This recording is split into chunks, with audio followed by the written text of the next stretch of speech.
That should do it.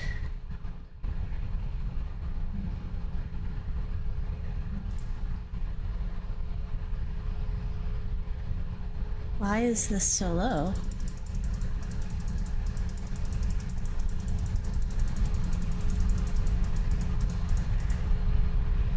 That should do it.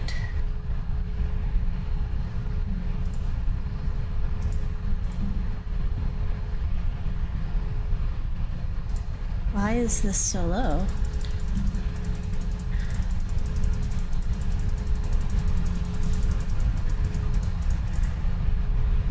That should do it.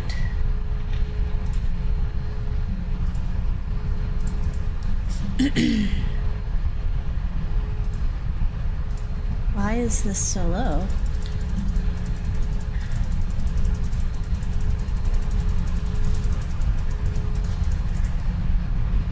That should do it.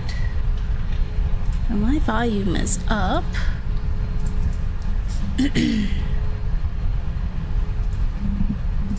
Why is this so low?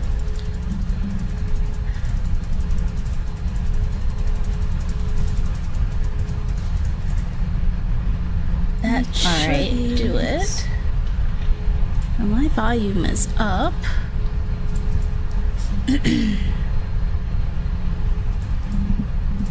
Why is this so low?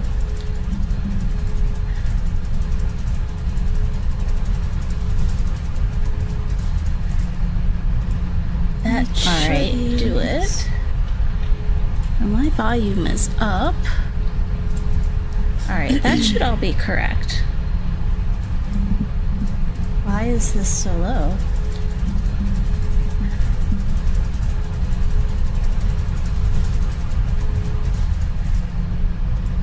That should do it. And my volume is up. Alright, that should all be correct. Why is this so low?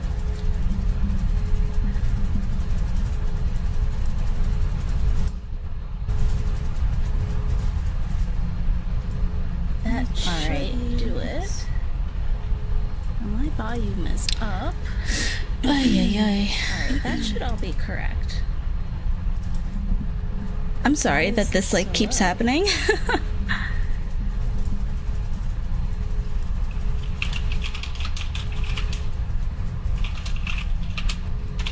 That should do it. And my volume is up. Alright, that should all be correct. I'm sorry that this like keeps happening. Let me try 1 second. That should do it. My volume is up. That should all be correct.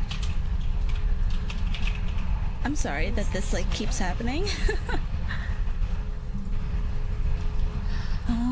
Let me try 1 second.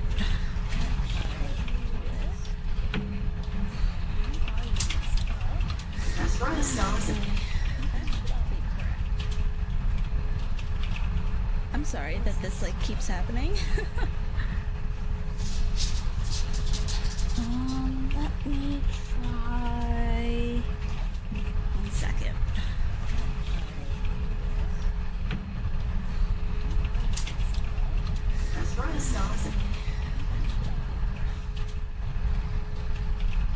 I'm sorry that this like keeps happening. Let me try 1 second.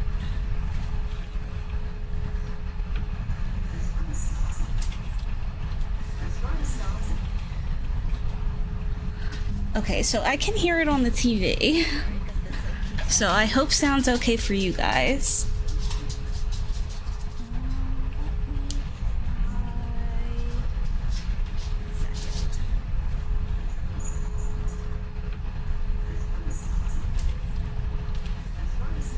Okay, so I can Okay, so I can hear it on the TV. So I hope sound's okay for you guys. For some reason, I'm not getting it at all on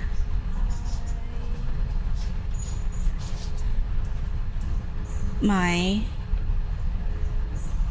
studio feed, which is really weird. Okay, so I can hear it on the TV. So I hope sound's okay for you guys. For some reason, I'm not getting it at all on... Alright, so let me boot up the game. Studio feed, which is really weird. Okay, so I can hear it on the TV. So I hope sound's okay for you guys. For some reason, I'm not getting it at all on... Alright, so let me boot up the game. Studio feed, which is really weird. Okay, so I can hear it on the TV. So I hope sound's okay for you guys. For some reason, I'm not getting it at all on... Alright, so let me boot up the game. Studio feed, which is really weird. Why is my desktop audio so low? So I hope sounds okay for you guys. For some reason, I'm not getting it at all on... Wait a second. Alright, so let me boot up the game. Okay. My filters are there. Why is my desktop audio so low?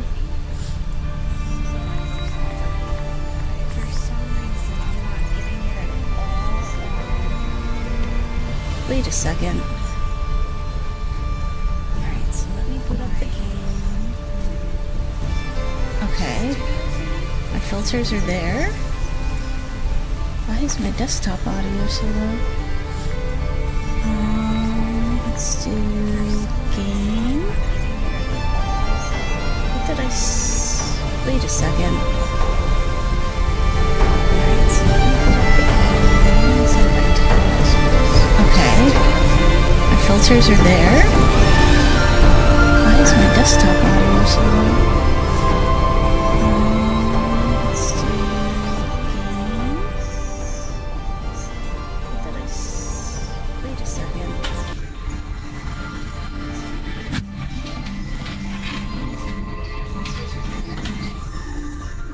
Oh! Why is my desktop audio so low? Alright. Maybe by 5 decibels. So it was human error.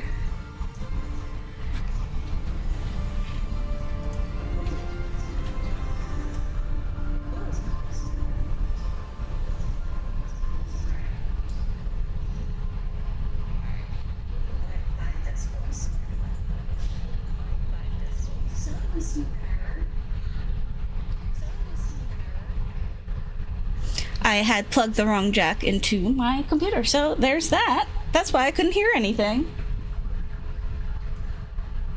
Let's get rid of this echo.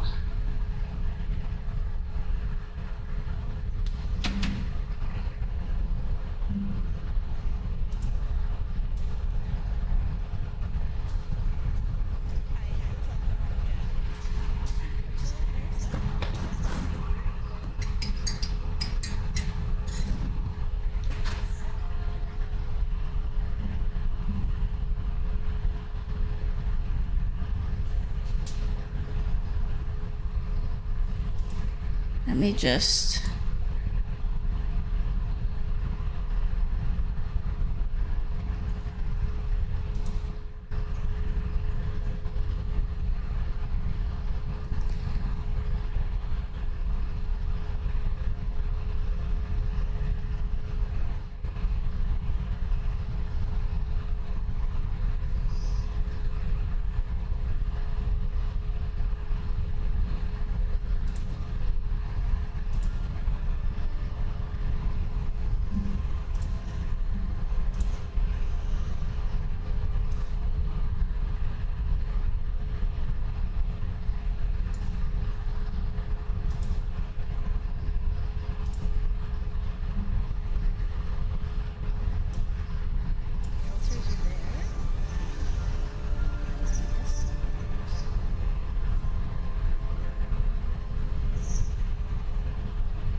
All right.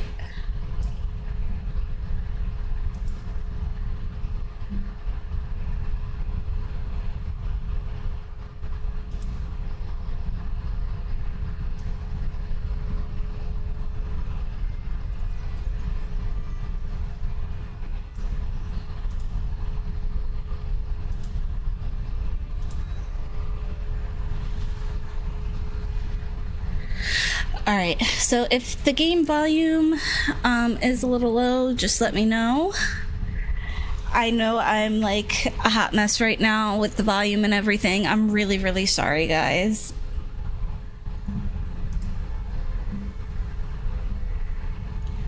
Okay, so...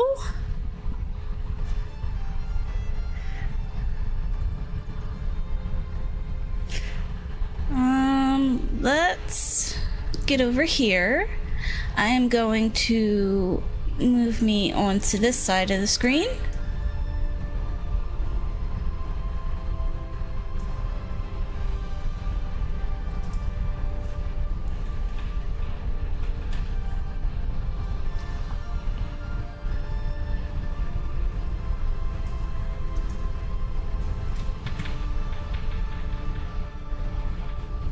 Okay, and we are going to... So if the game volume is a little low, just let me know.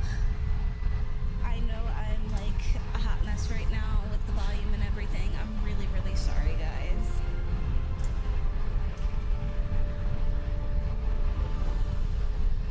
Okay, so...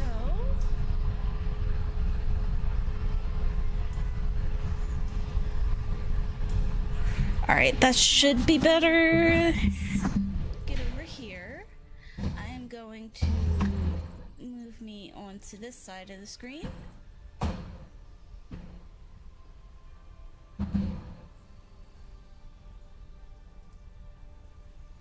Alright, that should be better. We're actually going to make me a little bit smaller.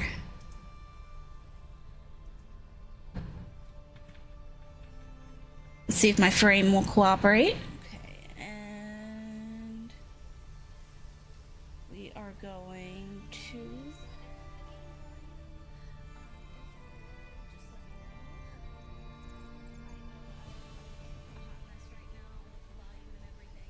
Oh, I forgot to mute that. Whoops.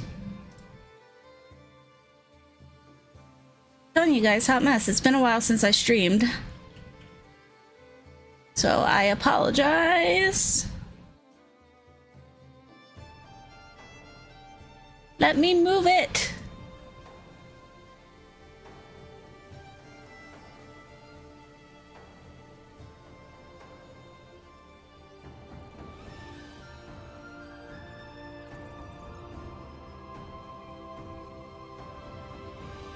All right, you know what? That works. That's all we're doing. So I'm going to turn this down in my ear. But I will turn it up on here so you guys can hear it. Alright. That should work. Okay. So... happy pajama stream. It's great to be back. I've really missed... doing videos and streaming, but today, since we're doing a soft comeback, I decided to pajama stream so that way we're cozy and we're playing a cozy game, so it all works out. We're playing Foundation today. If you guys didn't know, it came out in 2019.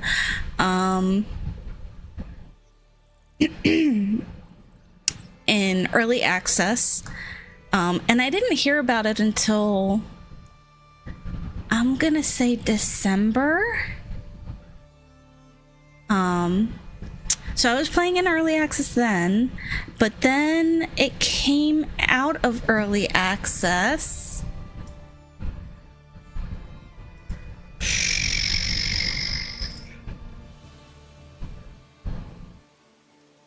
on January 31st. So this is their 1.0, although it's been a little updated since then. So this is 1.10. And it's just been great. This has been a lot of fun. It's a medieval city builder. While I've been away, I've been playing so many city builders, like, just because they're really low key and low stress. And I can just like quick save and everything, so it's been really good. But yeah, that's where we're at. By the way, foundation is I don't know where my brain cells are. Foundation is developed by Polymorph Games, and there should be a link in the description to their Steam page. Okay, so where are we now? I think I need to check my tea because it's been steeping for a while. Oh yeah.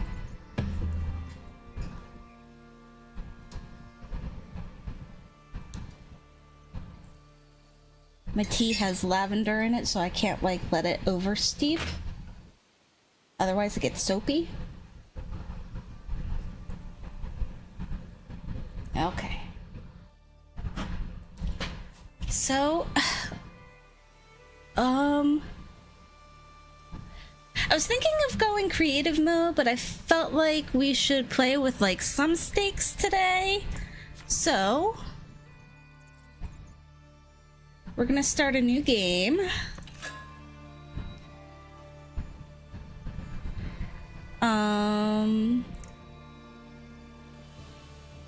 Let's see. I always love doing fluvial, but they have 3 options. You can do coastal, which gives you some ocean, fluvial, which gives you a river, and then hills, which is a really hilly map, and it gives you lakes. You can control all of these, which is really great.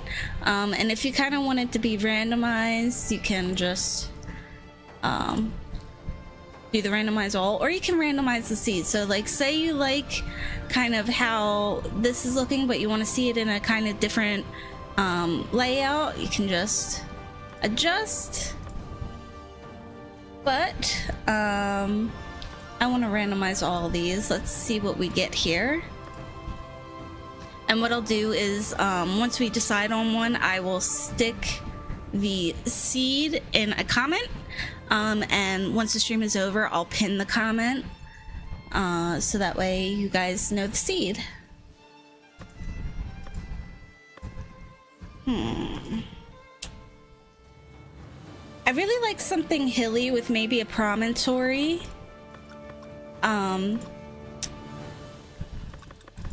Because I like to put a castle on that. Let's see. Little less island.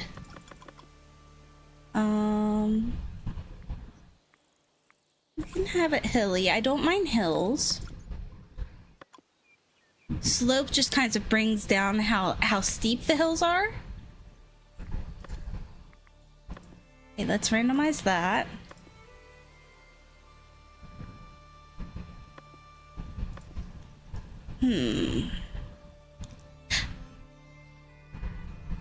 That looks pretty good. Can build our castle here. Have the village stretch out along here. Maybe do a small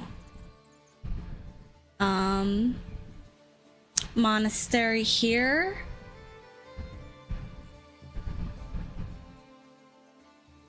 Let's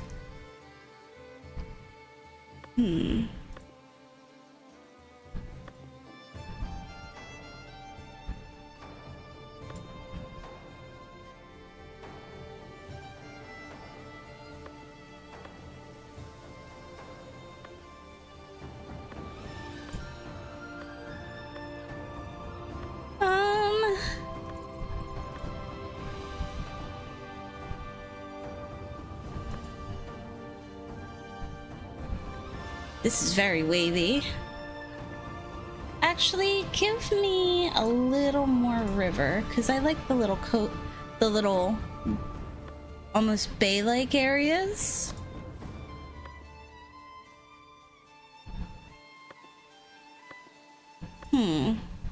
I'm very picky. I'm sorry.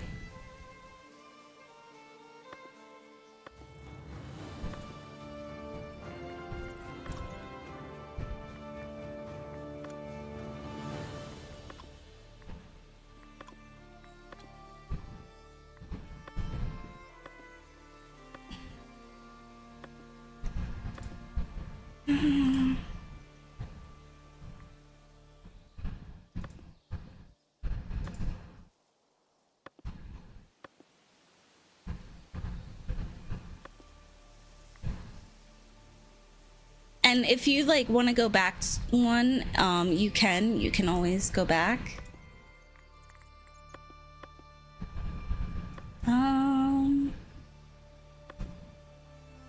Oh, you know what? I like this. All right.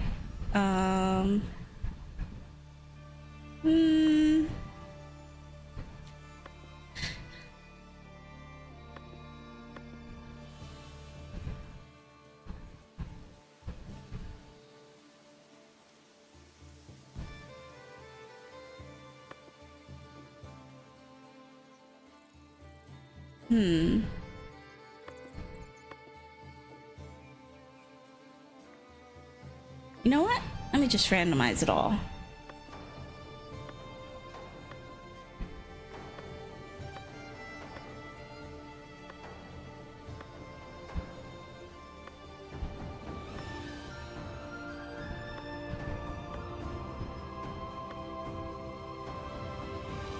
Huh.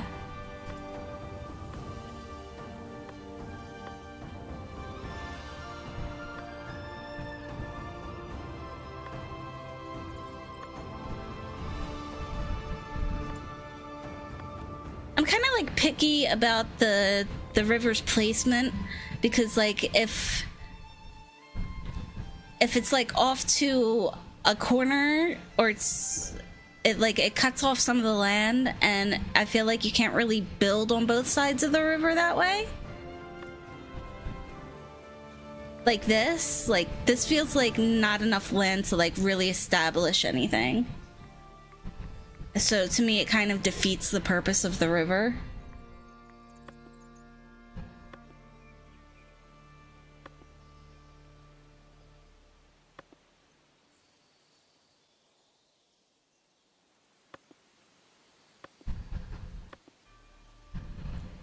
You know what? This could be fun. Nah.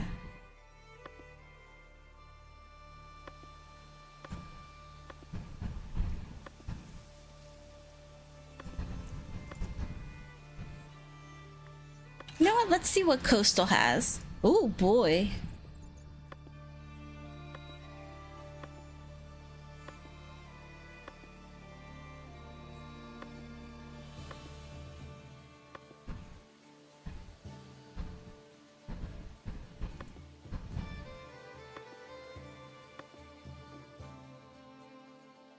Ooh, that could be good. All right. We're just gonna adjust it a little bit. A little less cliff.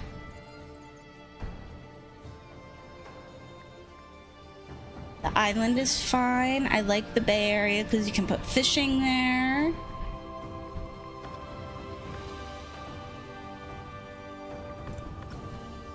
I like the island. Could put our castle there.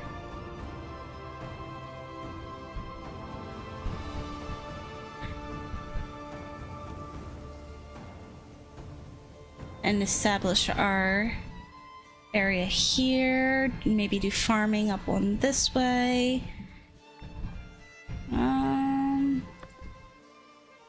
Let's see.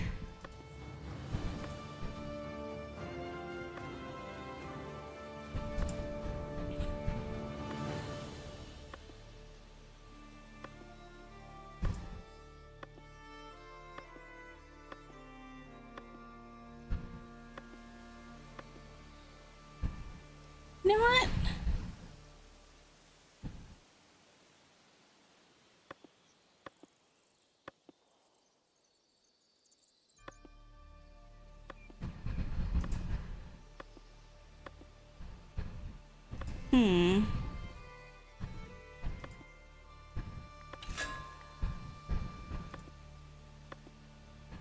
I should have picked this beforehand. Okay.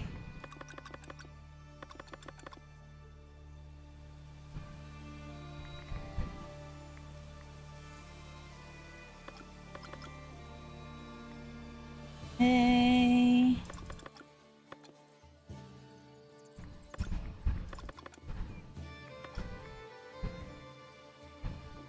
You know what? We're gonna go with this. Okay. So I'm posting the seed in chat.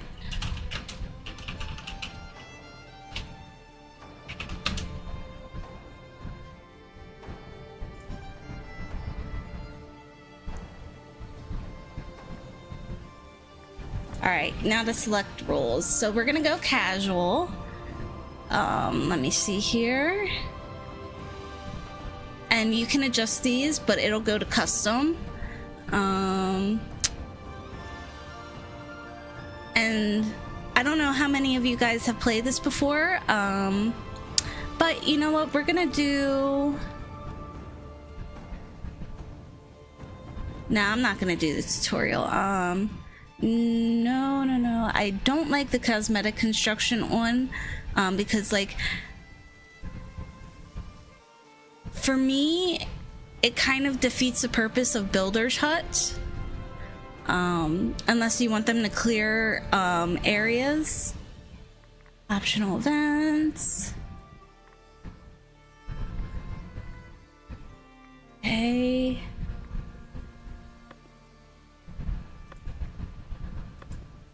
Alright. Generous. Okay. Alright, and we are going to relax and play our own way. I recently did a prestigious burg that I completed, and it was a lot of fun.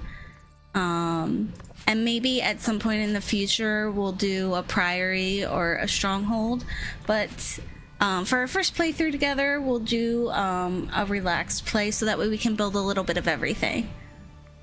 Okay. And in true LittleSpaceDuck tradition, we will be the village of Duckburg, and our name will be Quackers. So we will be Lady Quackers. Now let's see, how do we want this to look?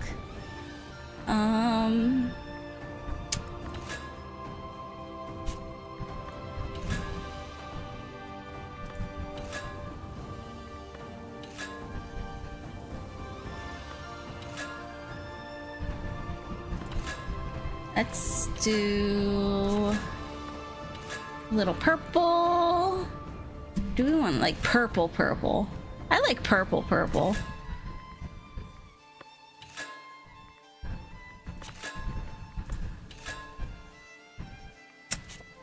It's simple, but adorable.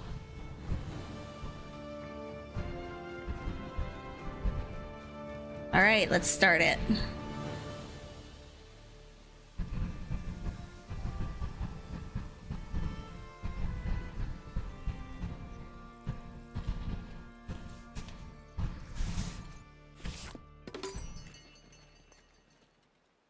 And yes, I did download the DLC for this game. There's like one little DLC package. And that's for like a garden. Okay, so let's see. There's our river. We're like right on the edge of the property. Okay, here goes the edge on this side. Okay, so we are facing the wrong way. Is it this way? No.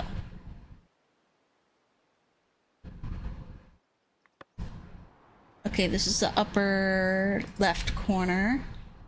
So it will go like this. Yes. Okay, so that way's north. And now comes the tricky part, which is picking where we want our village to be to start.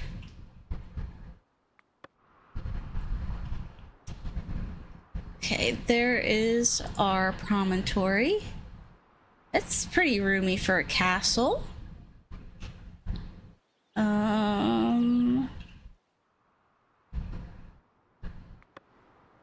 Let's see. Got this back part over here. Let's move up a little bit.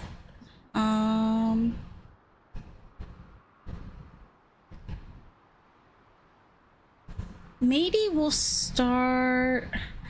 This is kind of far from that. Let's go up a little bit more.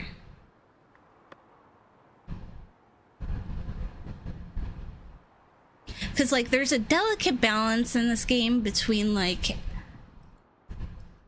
how compact you make things, because these guys are very small and they have very little steps, and, like, how sprawling you want to be.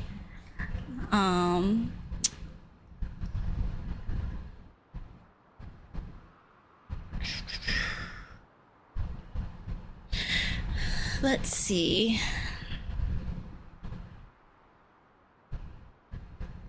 Here might be good. We're near a couple of nodes for mining. And we're like maybe a territory away from fishing. Back here would be too far because I like to get fishing going early.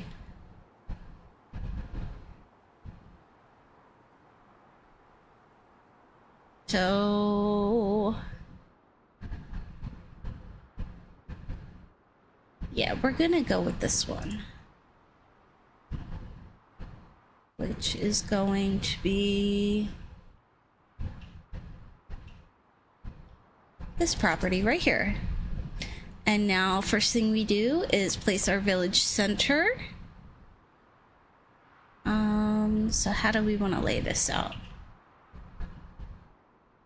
So I'm just gonna stick it here for now. The great thing about this game is everything is movable. You can edit everything. Okay, so we are now the hamlet of Duckburg.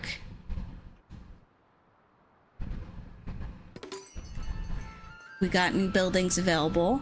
But before we do anything else, our first territory, technically our second, is free. Which is great. There's no upkeep on it, so we're actually going to... these are really steep cliffs, my goodness.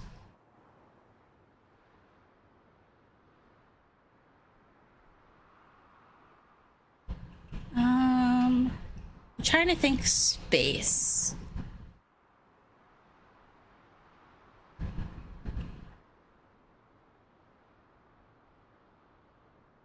This would be good.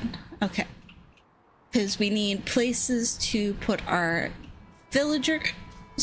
our villagers, and then everything else. So what I'm gonna do, I'm gonna put our territory boundaries on so that way we can kind of see where we are. And for now, I'm gonna put our zoning on. So that way we can see. It's gonna be really messy to start, but it'll get better as we go. And then I track everything because I'm a tool. I like information. All right, and we're gonna turn this up to 3 speed. We get our little guys moving real fast. Okay, so first thing we're gonna do is establish where we want our villagers to start building their homes. So I'm gonna use the forbidden tool to kind of mark out areas where I would put fencing around their little village area. And then once we have stone, we will build our fencing.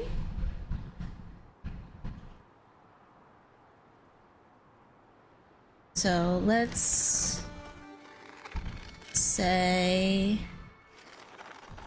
right here, and then we can make little cuts and say this is where you can exit. And then we fill in.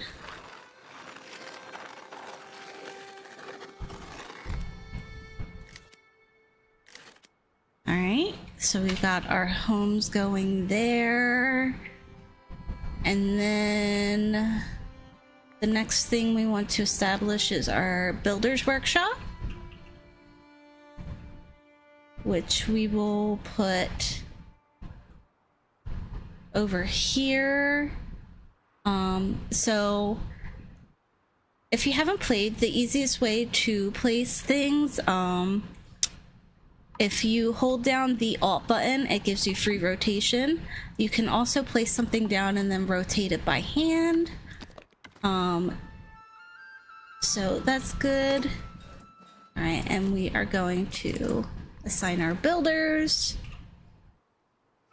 Next up, the most important thing is going to be our lumber camp. And we are going to place our lumber camp over here.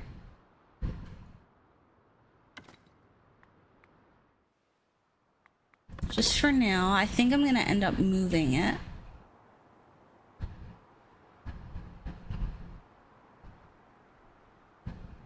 Eventually, because like once I establish, I'll like square off a little area of trees where our woodcutters and charcoal burners can grab trees. And then like on the back of it, I'll station my gatherer huts. All right, next up is a stonecutter camp.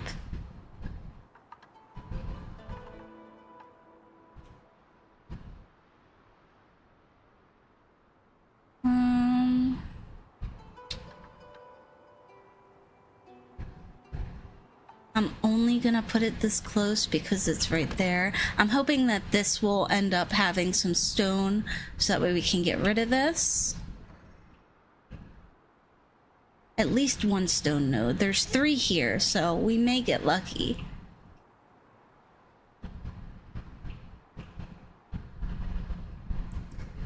Okay.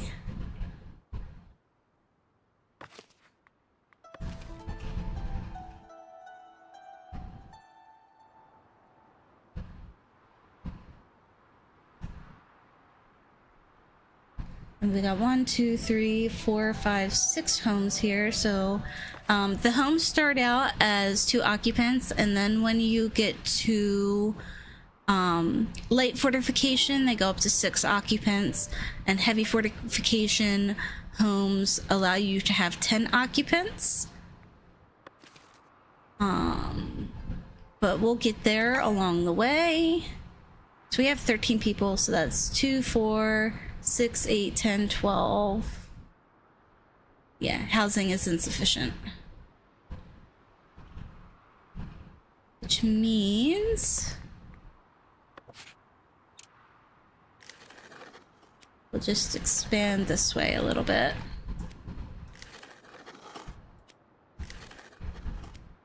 I have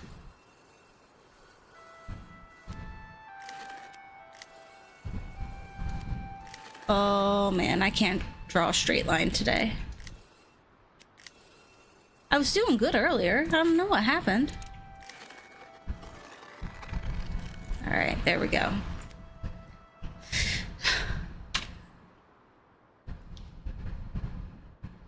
All right. We'll assign 2 more there. And next up is going to be our sawmill, which we will place near here. And then we also gotta establish where our guys can cut wood from. So I'm gonna say from here for now. And there they go.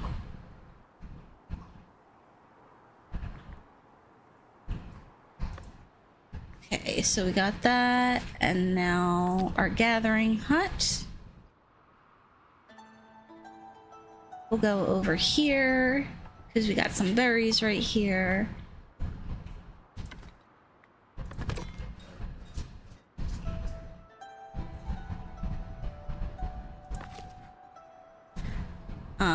So like right after your lumber camp is when you want to set up your stonecutter camp, because you're gonna need that for like pretty much all of your buildings afterwards, except for maybe the gathering hut.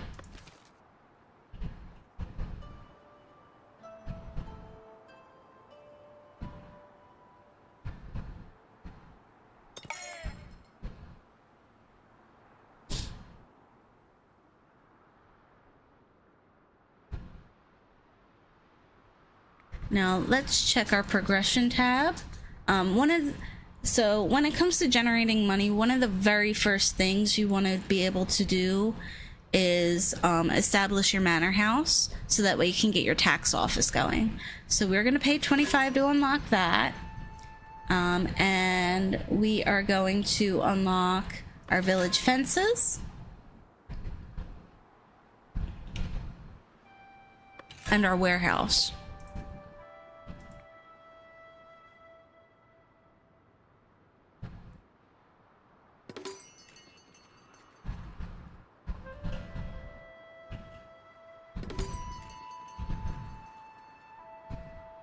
And today we are eating like our commoners would. I've got bread, cheese, and grapes here, along with my tea.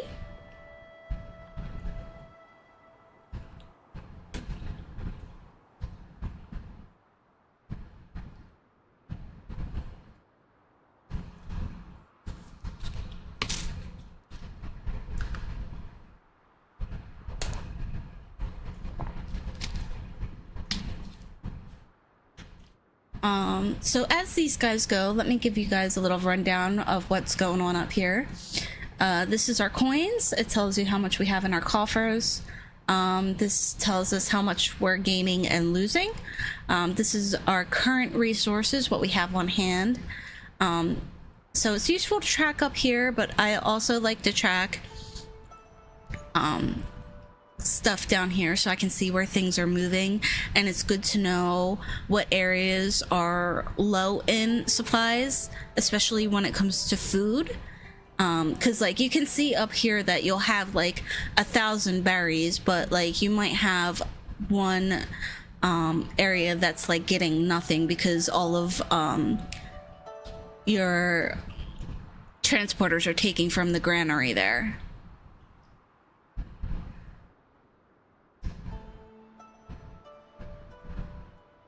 Okay, so it's a little bit of a slow start, and you also get a monthly report of what you're losing or gaining.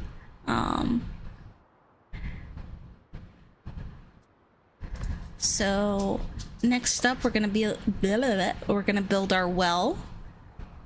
I like to build a well next to an entrance to our little neighborhood.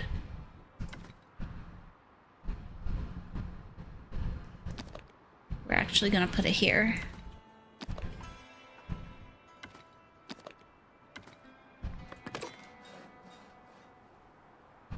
Oh, we got our gatherers. Is it gatherers or foragers? Our foragers.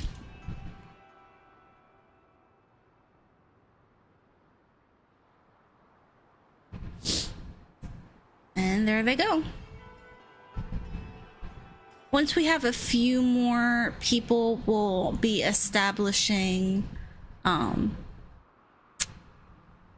storage.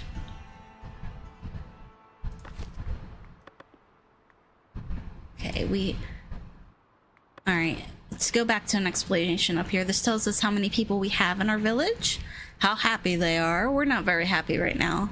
And how many villagers you have unemployed. So basically, it's how many people you have available to put in new jobs. And this is our immigration. It tells us how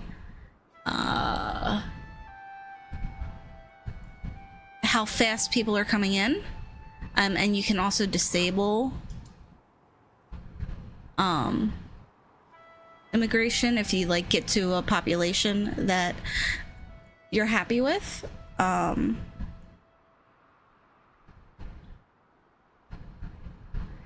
So, and then we have our prosperity. It says prosperity is a measure of your village's success impacted by multiple factors listed in the book. A high prosperity will help unlock new content in the common path and each estate progression page. And it tells you the factors. So right now we have 5 prosperity, and that's due to our population and our territory. We get, I think, 1 point for each territory we own. And then this is splendor and influence, and we'll get into that as we progress. And then up here we have our royal book. It gives us a rundown of what we've got going on. Here we'll have our edicts and our privileges, which we'll get into as we go. And this tells us kind of our effects of what we have going on. And these are based on our rules, and then it's going to be based on our edicts and privileges.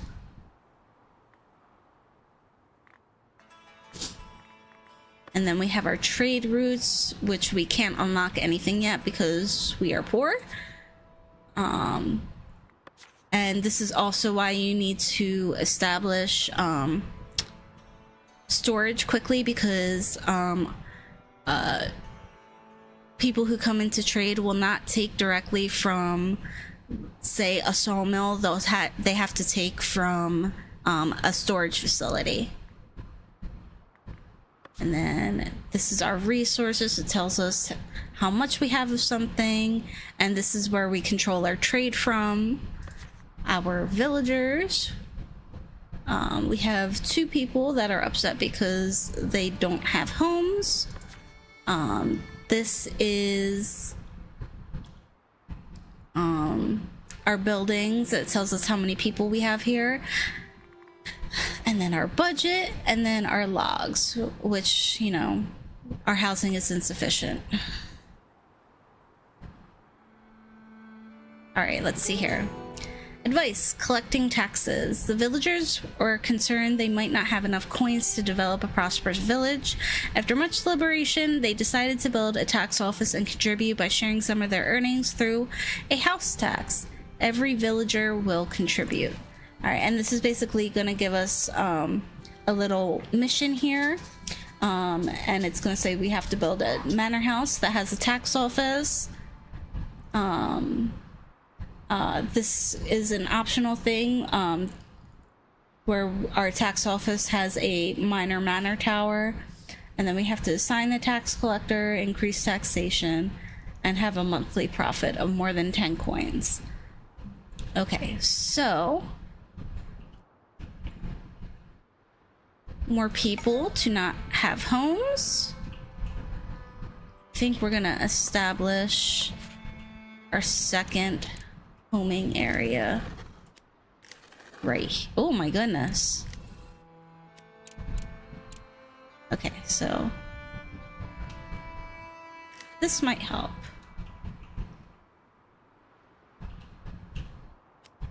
Yeah, that works.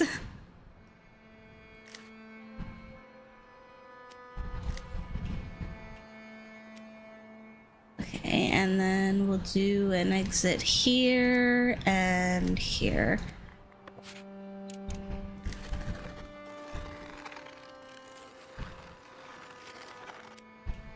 All right, that should be enough for 2 homes.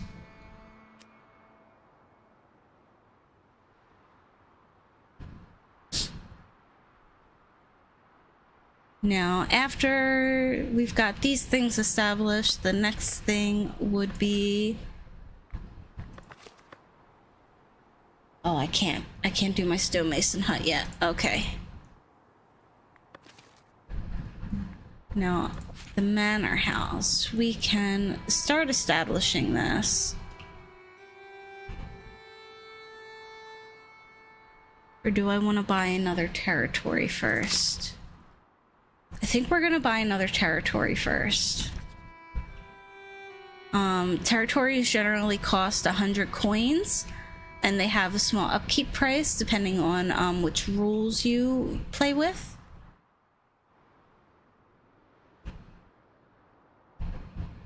I think we're gonna do this one. Alright. So we're gonna establish our manor house. Excuse me.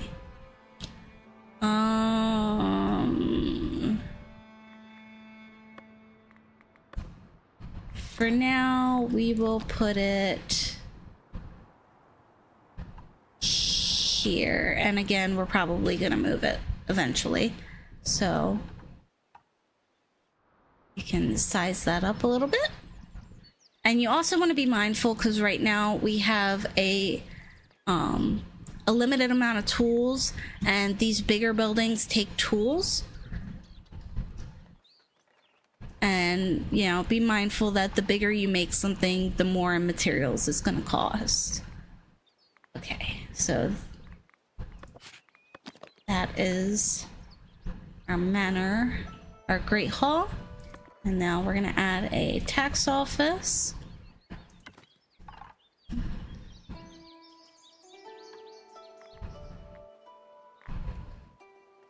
Okay. And you'll always want your tax offices to be relatively close to the people, because they move slow and they have to collect all the taxes. All right. And that's it. That's all we're establishing at the moment. So we're gonna hit build all. Oh, I forgot one thing. I always forget this thing. So for the Great Hall, you have to have a place where visitors can come. So it's this arrow, and then you point it at the door, or honestly anywhere. But it tells visitors where they can come, and there's that. Okay, so next up here, we're gonna establish a market stall so that way we can feed everybody. And for now, we're gonna put it here. Now, so you have your rustic market tent. The tents are great because it increases how many items that can be held at a stall. And these increase by 20. So the rustic market tent just gives you the capacity increase, but the fancier tents, they give you splendor. So, and we like splendor, so we are going to put a tent on there, and they just snap into place unless you have your snapping off. And I'm not going to put a food stall on here yet because that's going to take a tool, and we want to reserve our tools as much as possible right now.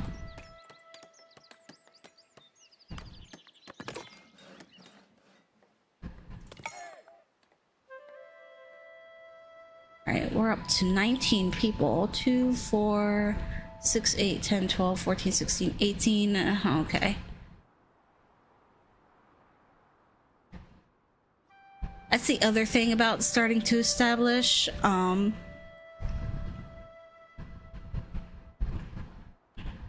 the beginning is there's so much housing that you need. Okay, a message from the kingdom. The kingdom acknowledges your hard work in establishing your settlement. I am but your humble servant, and we're gonna gain 150 coins. Okay, so... Alright. Where are we gonna put more houses? We can do over here, because we have the room for it. So I'm gonna leave a little walkway space between neighborhoods. So we'll go here. We're gonna make this one in a regular shape.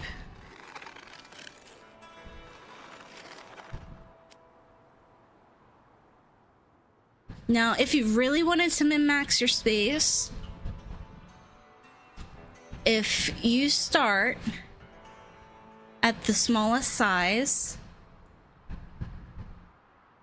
so this is the smallest size you can make your little reticule, and if you hold down control and you go up 11 spaces, so 1, 2, 3, 4, 5, 6, 7, 8, 9, 10, 11, and that's using your mouse scroll button.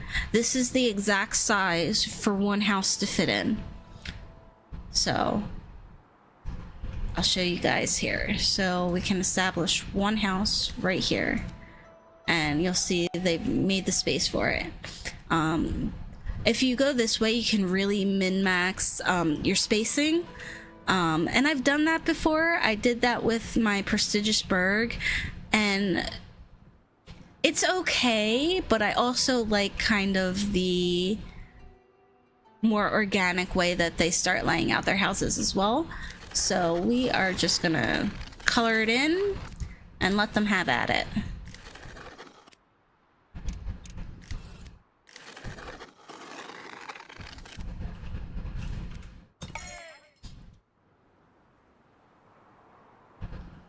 And I actually want to, we're gonna put a little space there. And another one here.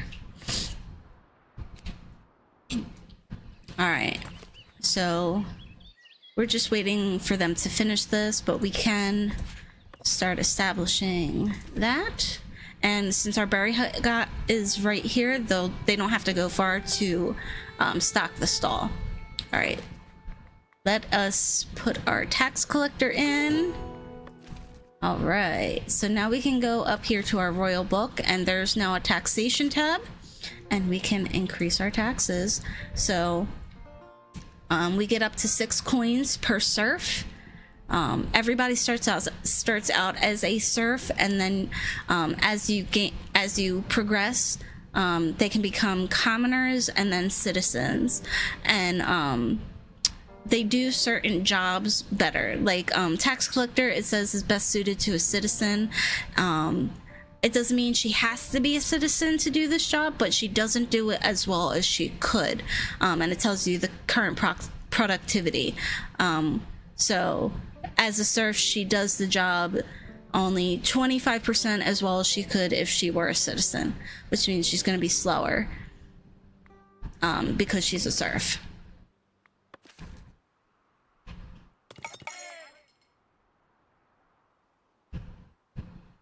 Alright, and we're gonna do a little resource removal.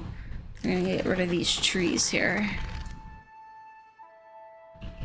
And at this point, we'll let these guys have at these trees. Just let them go ham. I'm sorry, I'm like still congested. So story time for you guys. You know, I'm chronically ill. I have Crohn's disease, and I've been dealing with a pretty bad flare-up for like the past 2 years or so, and it's been a pretty bad flare-up. It started affecting my liver. I got diagnosed with fatty liver disease last summer, so I've had to like change around my diet and everything, And fatty liver disease is actually fairly common in people with Crohn's. But anyway, we just started me in December on Skyrizi, which is an immunosuppressant medication. And it's supposed to help get my immune system down so it'll stop attacking my digestive system. So I started that in December. I had to go for 3 starter infusions.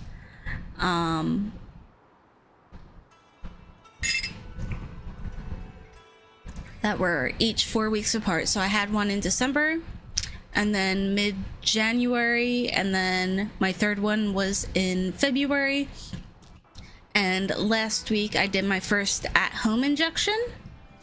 But I'd say about a week after... Oh, there they go. They're eating up. A week after my second infusion, my immune system was completely obliterated. I was very sick. I got an upper respiratory infection, and it was the whole shebang. It was a fever, chills, congestion, headaches, body aches, everything. And it took 2 weeks to go away. And then 2 weeks later, right after my third was it? So that lasted 2 weeks. The illness lasted 2 weeks. And then I got 2 weeks of peace. Hey, we are now a village, so we can unlock our new title. And how you do that is you go to the royal book, you go to your village overview where it says pioneer, you can click and you can change it. So now we are lady quackers. All right, so where are we in progression? Okay, so we can't unlock anything else here until we have 10 prosperity, and we're at 8, so we're almost there. What we can do, we have 9 villagers unemployed, so we are going to establish our first warehouse.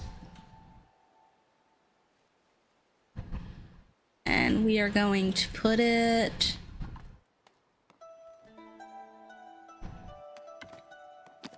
right here. So I got 2 weeks of not being sick. And then it was like 2 or 3 weeks. And then I got sick again, which is what I'm dealing with now. It's been almost 2 weeks, and it was really bad again. It was another fever, body aches, congestion, coughing, sneezing. And the worst of it is past. Like the first week I was completely bedridden, and then this last week I've been moving around more, but I've been napping heavily.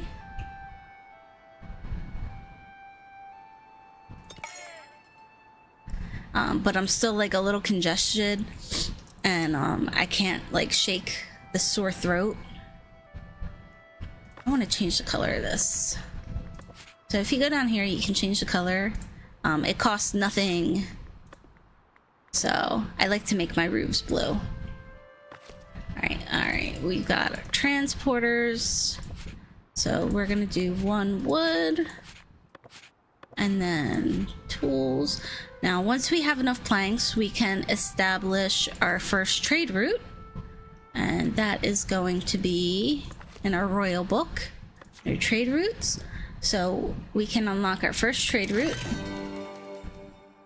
Okay, so we can now buy tools from them, which is kind of expensive, but it's going to be a good to start out.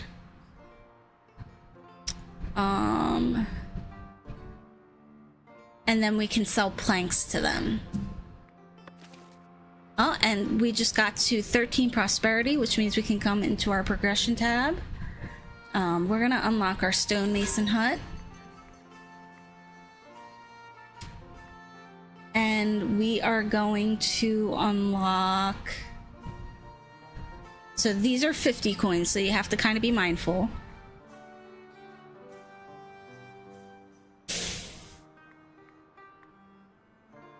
I want to get tooling going early so that way we don't have to buy them. And then we're gonna do our decorative tier, our first decorative thing, so that way we can start getting our splendor up. All right. Advice: village decorations. Your villagers would enjoy decorations that will increase the desirability of an area for better housing and also provide beautification, which improves your prosperity. Let's decorate.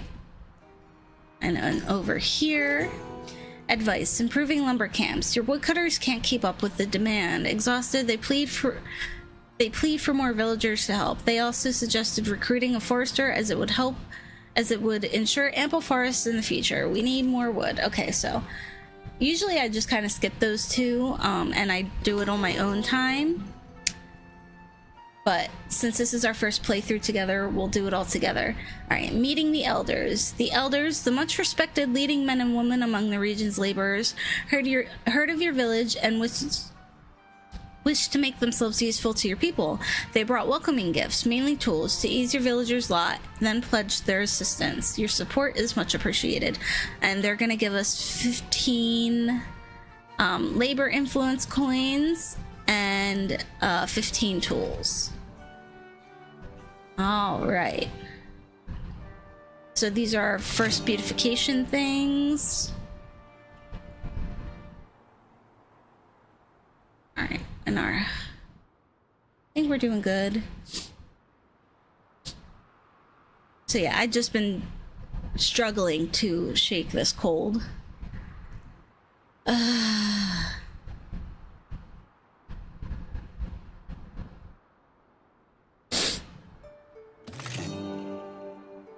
The first coins have been collected. It is important to remember that high taxes will eventually make your people unhappy. And right now our happiness is at 51%.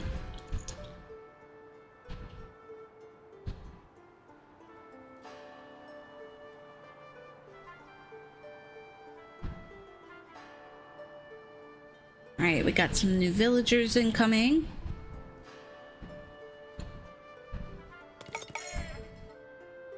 Now, we're gonna start adding some beautification. So if we go over to common decoration, we can add some things that are gonna give us some splendor. I always like to keep it simple to start off with. So I'll do a little light post. And the thing I really like about these pieces is there's no collision. So what I like to do with my lampposts is just put a little rose bush around the bottom of it. And it looks cute. Alright, let's see what's going on here. Food diversity. Your villagers are very grateful for the food you provided them, yet they wish their larder had more to offer. They would greatly appreciate it if you were to give them a second source of food. So, and now they want a refined food. So let's put food on the table. I don't know why we were paused. Okay.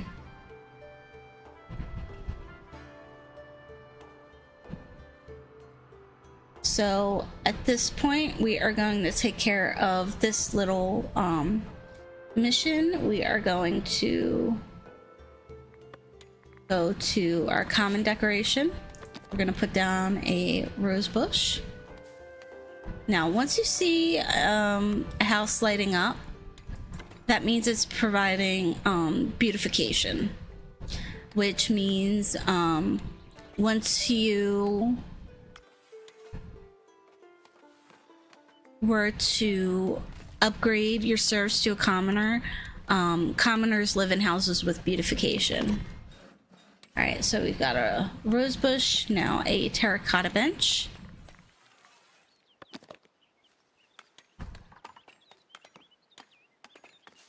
And this can be picky, so we'll put that there. And then a young oak planter.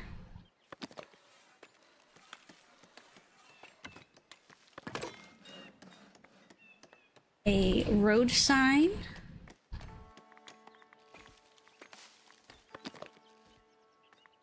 I tend to put this outside the village. And then a rope fence. Which after this I tend to just delete, so we're just gonna put it there. Alright, advice followed. Now I'm gonna get rid of that. And I'm honestly going to get rid of quite a few of these things, because what I tend to do, and yes, it is a waste of coins, but there it is.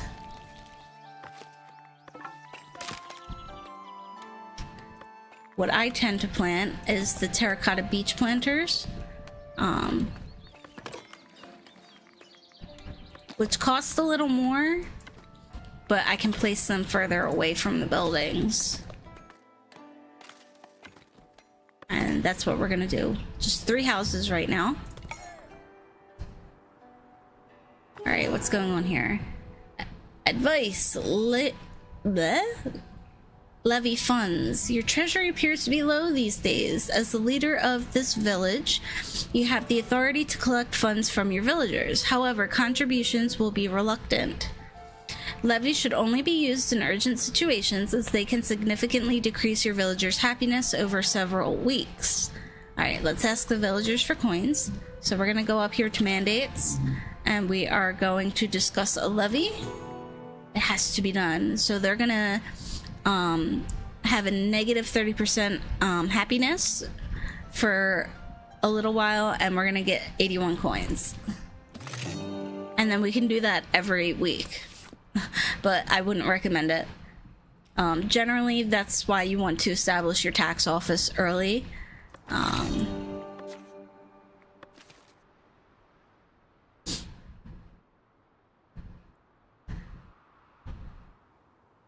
Okay.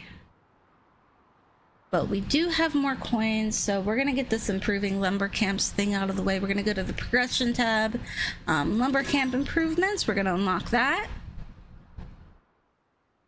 And that's why it's also important to leave space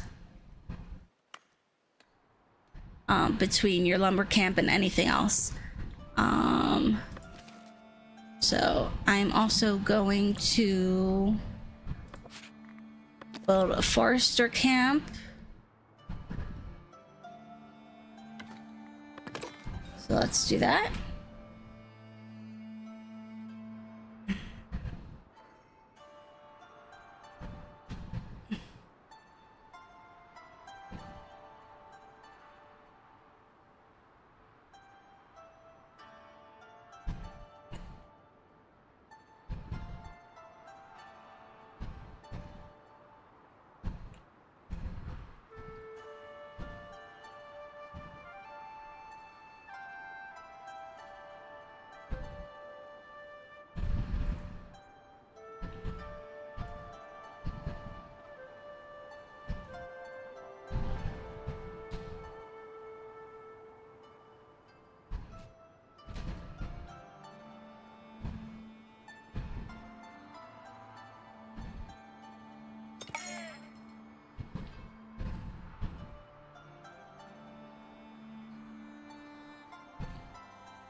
My bangs are not behaving.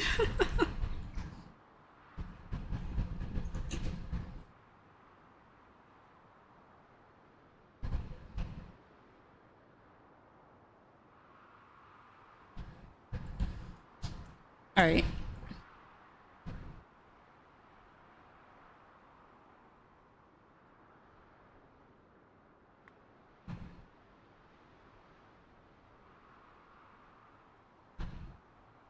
So once you reach about 10 to 11 unemployed villagers, your immigration stops. And then once you give them jobs, immigration will flow again.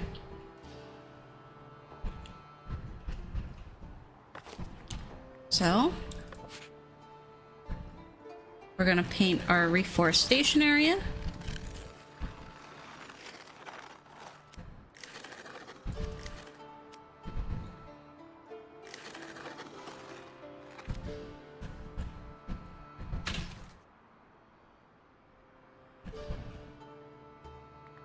And I'm actually going to unpaint this area because I want them to finish clearing out these trees before they go after these, because they tend, woodcutters tend to go after whatever's closest to their camp. So if it's painted, so I don't want them to cut down these trees that are regrowing right away. I want them to go after these trees over here. And then we're gonna improve this camp. We're gonna add a limbing post.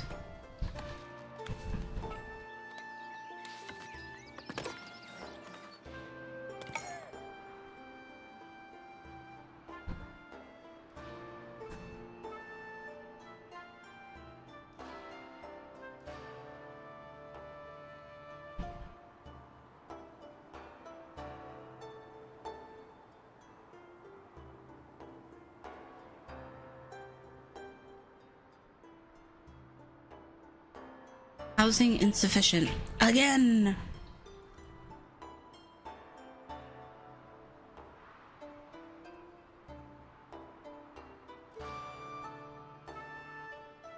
All right, we'll do a little neighborhood up here, I think.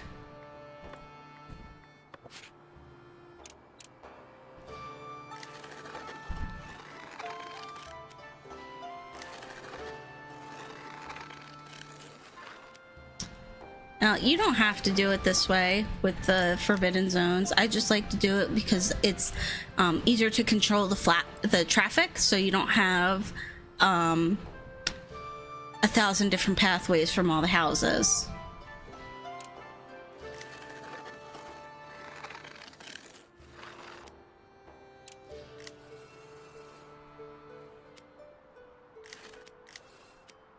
Do an opening there, and I'm pressing the wrong button. Do one there and here.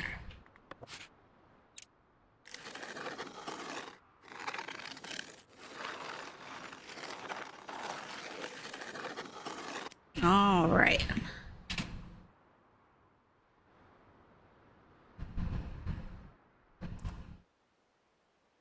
And the thing about the houses as well, sometimes they spawn in like really weird shapes. Like one time I had a house that like took up this much space, but it was in a triangle and there wasn't really room for another house.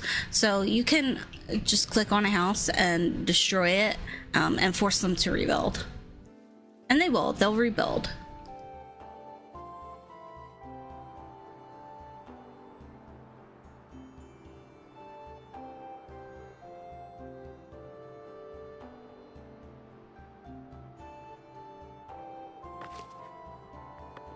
Alright, we're just waiting for a builder for that.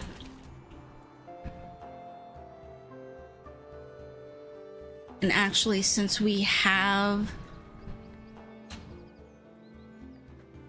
plenty of people, but we don't have enough wood, so we're gonna have to wait a minute. Because I want to build another builder's workshop. The more builders, the better. Things get done incredibly fast.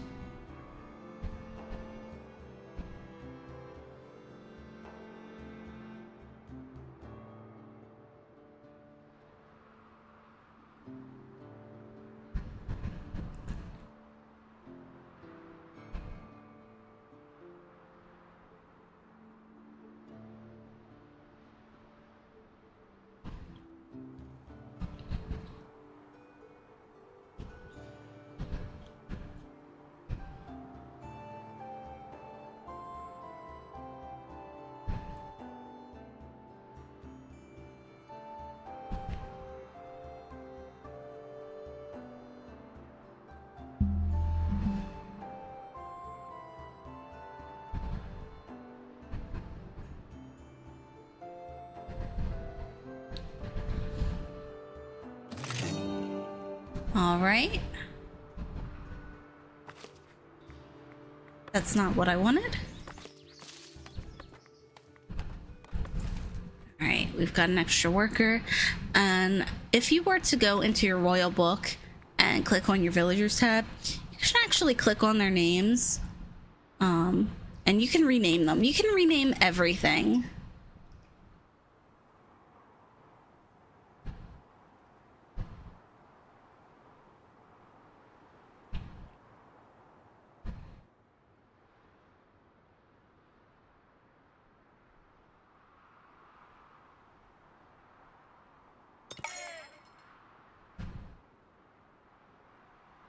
It's one of the things that I really enjoy about this game is like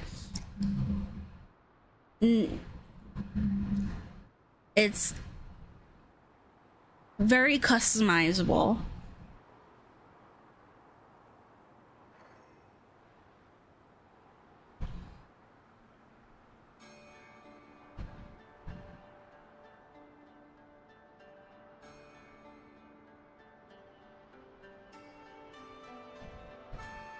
All right.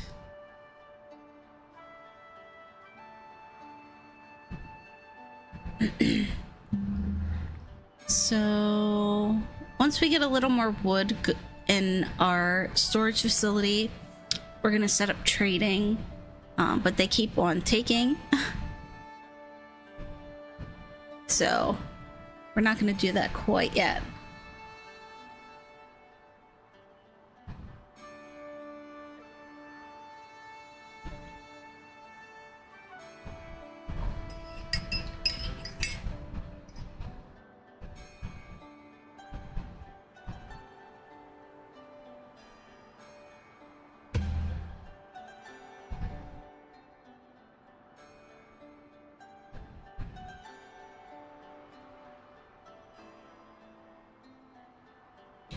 Okay, so there is now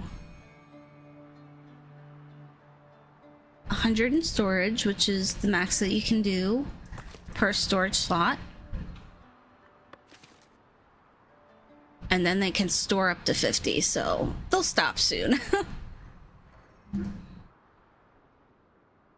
In the meantime, I am going to establish my fences. So we're gonna go into build. We're gonna go over to common decoration and village fence. And we have choices here. We can do a wooden fence, a wattle fence, a stone fence. We can do a hedge, and they give us some gate options. One for each. And then as you progress, you do get more options. So I'm gonna go with the stone fence.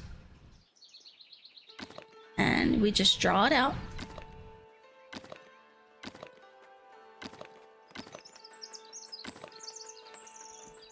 Oh, we're on a curve. Okay, so we're gonna fix that.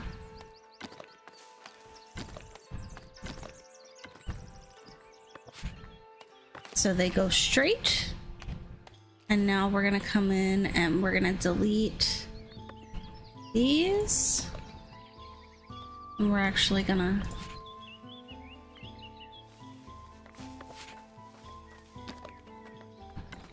line them up with the paths better. So they haven't really used this exit.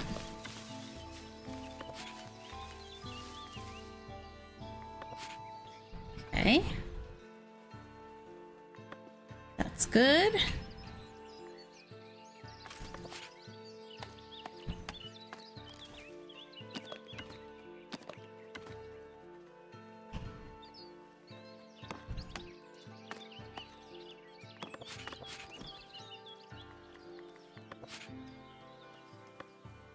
And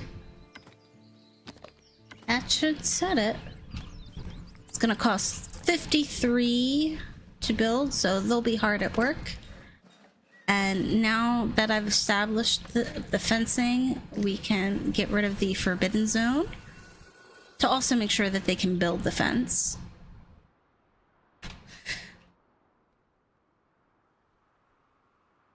And we're kind of gonna do that one by one, so that way we don't overwhelm the builders or the stone camp. And we have more stones over here, so.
Hey there, new viewers. Welcome into the stream.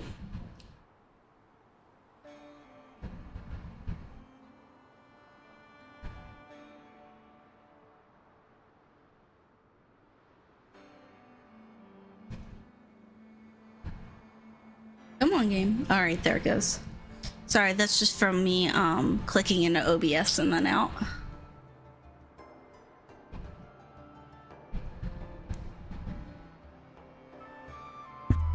Ugh. Okay, so our sawmill's almost done.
All right, now we're getting some wood stocked.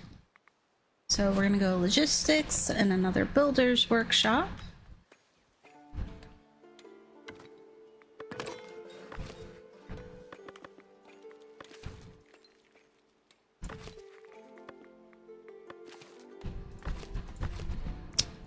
And to make sure your buildings are fully staffed, I find it easier to go into the buildings tab.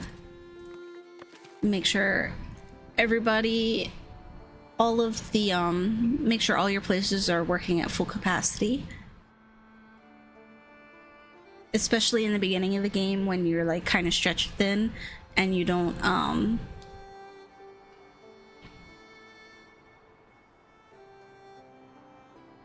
you're not assigning all the people to all the places because you only have so many people.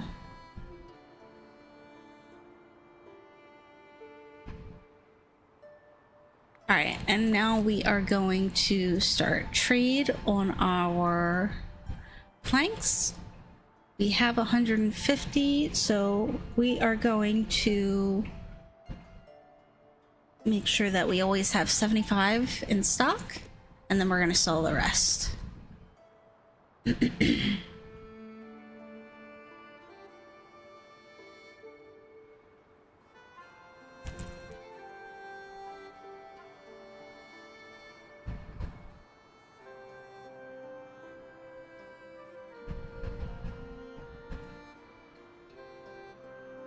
And I think they're done with our first fence there.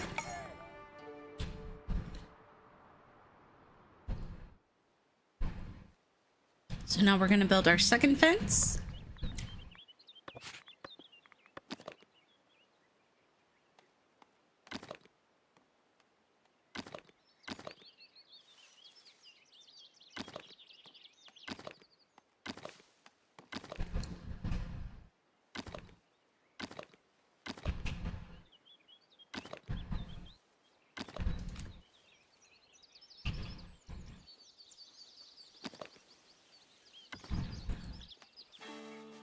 And even though it looks like some of these open spots aren't being used, I'm going to leave them anyway, because once these houses are upgraded with more people, and there's more things established around, they will use them.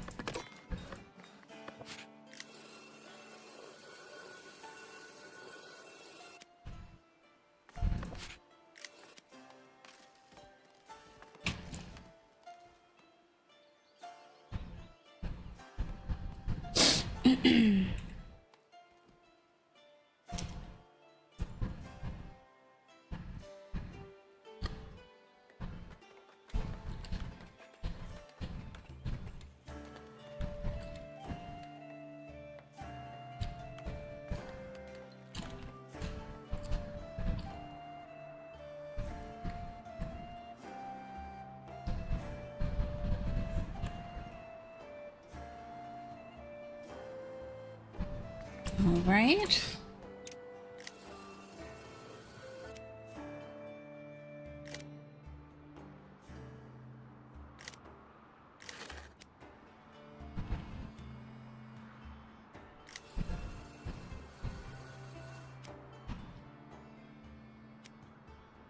I missed a tree there.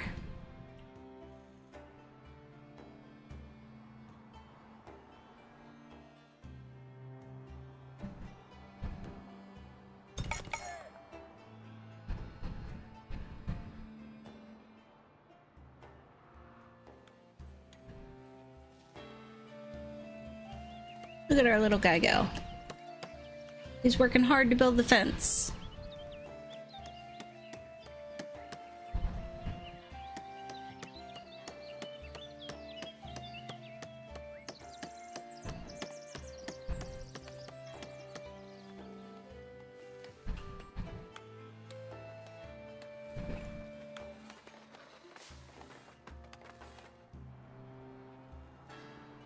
Housing insufficient again.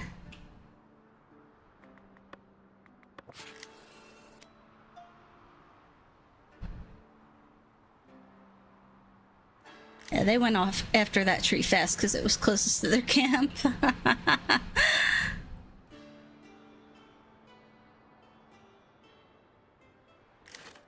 gonna leave that tree alone, but we are gonna get the trees here. We're gonna leave some space for berry bushes because the berry bushes tend to grow around the outskirts of a tree line. So you definitely want to leave some room for them.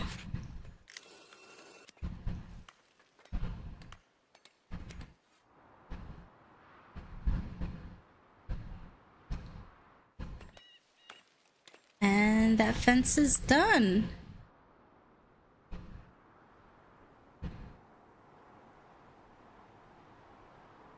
All right, where are we at here? All right. We really have to get to 25 splendor. We are only at 4. So we got a little bit more coinage. So what we're gonna do, we're gonna come in here. We're gonna fancy this place up.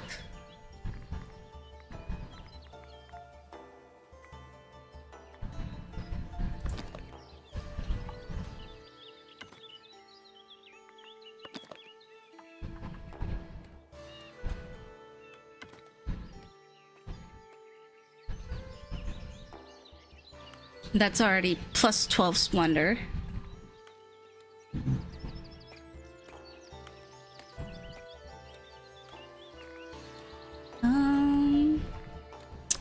Let's do a little plant there.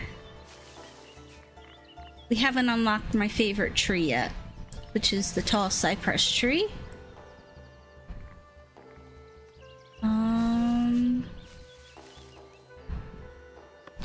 We'll add a little bench right here. Maybe for people waiting to be seen. And then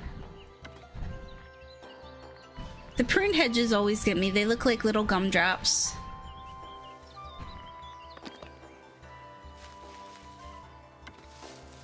All right. So that's 19. That was 35 coins. And then once that's done, we're going to add splendor to our market.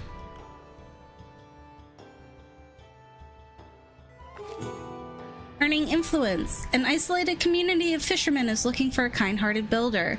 They need help constructing a bridge to connect their village to the rest of the realm. They don't have much to offer, but they promise to spread the word about your generosity among the laborers. You can have your best builder draw them a blueprint, hire someone for them, or just not do it. But we are going to go for the blueprint because there's a 90% chance that it'll work out well, and we should gain 10 influence coins. And there it goes. You help the small community build a bridge, and they promise to spread the word in return.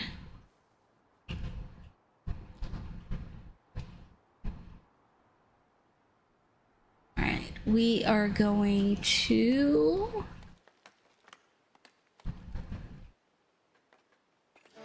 Alright, there's another one there. So these nodes are not regular stone nodes, they're iron. And I definitely want to leave one.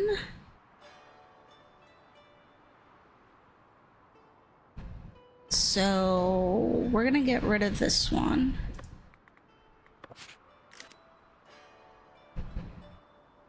And then we're gonna do more housing back here.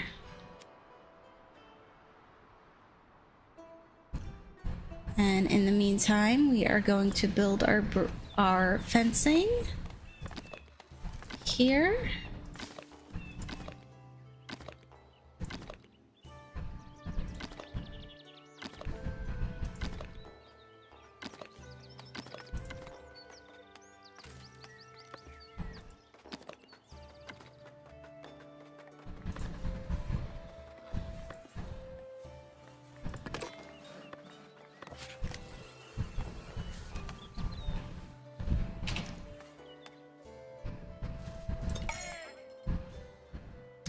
Alright, let's see.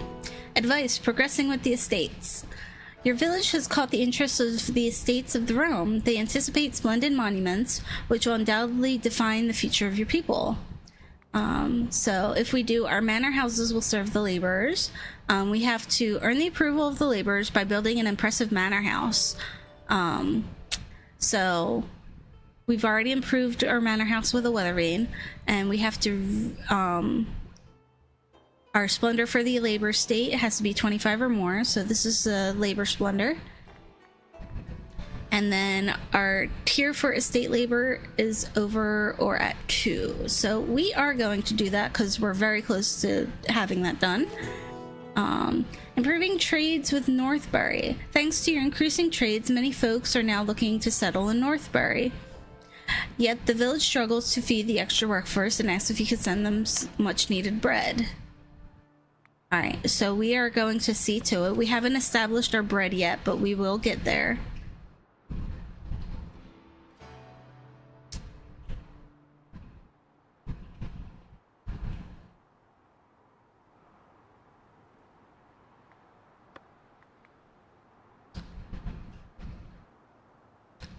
And once they're finished with this gate, we are going to build another gate. And instead of doing this first, we're just going to build our gate and then we're going to fill in around it. Improving the trade route. You have traded enough with Northbury for them to want to expand their village, but they need your help to accomplish this. Hire an assistant to send them what they need and you will profit more from trading. So acquire bailiff office in the progression menu, assign a new bailiff, have more than 50 bread inside storage facilities, and start the mandate improve with Northbury. And then have Northbury trade routes at level 2. So we're gonna do that. We're getting there slowly. We're almost there. So we have 23 splendor, and once we add to this, we'll be there.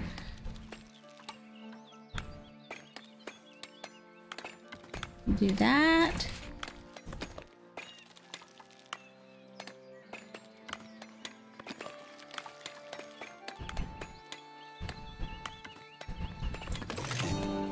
And we've reached 25 splendor, just like that.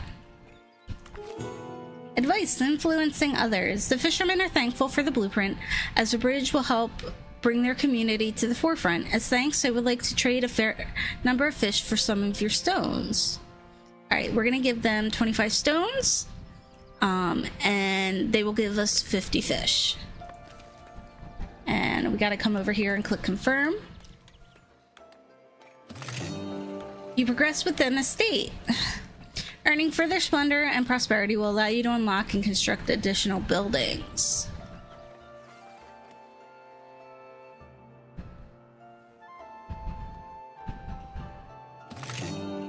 The fisherman handed over a fair amount of goods as thanks for the bridge blueprint. And places that you don't have storage for kind of goes to the village center, and we're gonna track that so we know where it is, and we're good there. All right, is this done? That's done. Okay.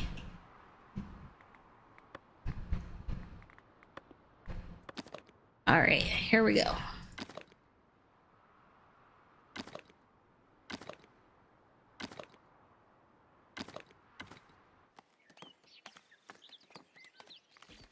We're gonna get rid of that. We're gonna click here and we're gonna add another node. Actually, we're gonna get rid of that node.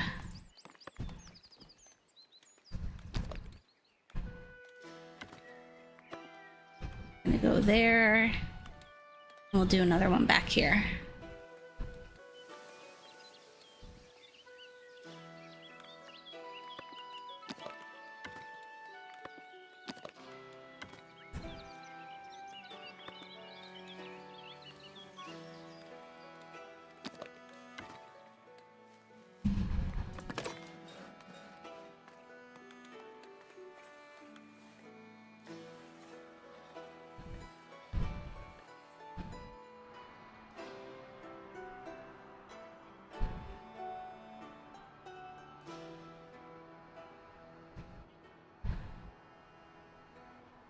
And I think we are at a point where I'm ready to unlock another territory.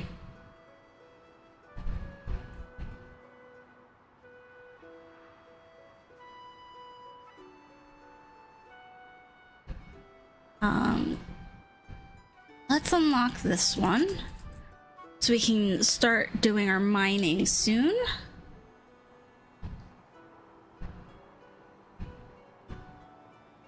Alright, so let's go to our progression tab. So this is where our labor influence coins come in, because after the first thing, these cost coins to unlock. So we are going to unlock our bailiff office, village fortification, and a labor privilege. And with our labor privilege, we'll come over to our royal book, edicts and privileges, and we've got an empty slot here and we're gonna fill it. So the first one I always do is the civic chores, because this brings down the labor buildings, our labor buildings. It brings down their upkeep by 25%. And then, so these other ones, Merchant League, trade price bonus of 10% for village with labor allegiance, fair reputation, newcomers ignore the happiness immigration factor, additional taxation, you can have one more concurring tax without penalty, and this refers to further in the game when you can tax mines as well as windmills. You can tax taverns. It allows you to tax more than one of those without there being a decrease in labor coins. Dutiful payers would be the next one I do, and this is residential taxation happiness effect is decreased by 25%, which means they won't be as upset that I'm taxing them. And then family business. Every time you trade with a village of labor allegiance, you gain 1 influence with its estate. So every time you trade, you get an influence coin. Mandating the bailiff. Villagers believe we are prosperous enough to be supported by a bailiff. This nominated person will handle critical tasks such as prospecting nearby deposits and petitioning the estates on your behalf. Let's have a bailiff. Alright, we got another one here. Advice, edicts, and privileges. Our standing with the estates of the realm has allowed us to enact our first privilege. These are benefits granted by each of the estates. You can also enable edicts, which are laws and policies that help you shape your village in new ways. Once enacted, edicts and privileges must be revised with a mandate to be removed. Okay, so this wanted me to enact dutiful payers first, but we didn't do that. We did upkeep, so we're going to continue on our own for this one. Alright, and this is ready.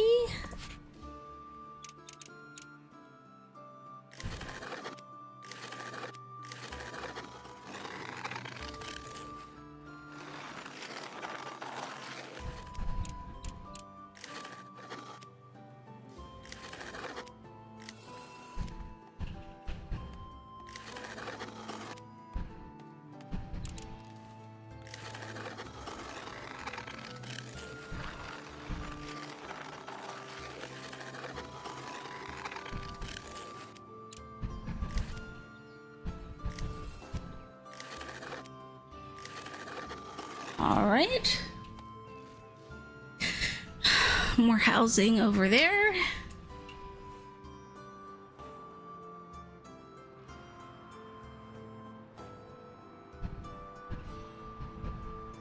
So now we are going to add a bailiff office to our manor house.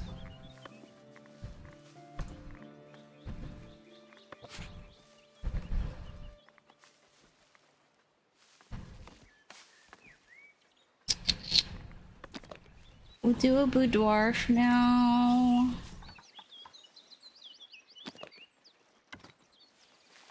Keep it small.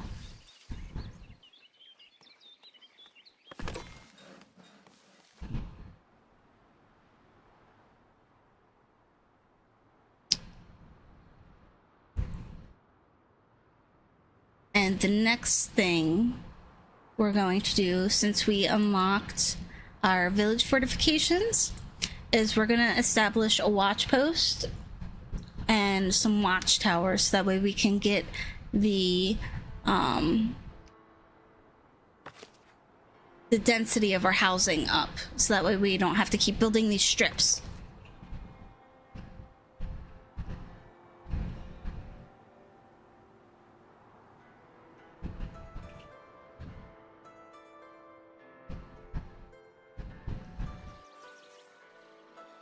Generally, I think I'm gonna build it here. Have it face right here, maybe. So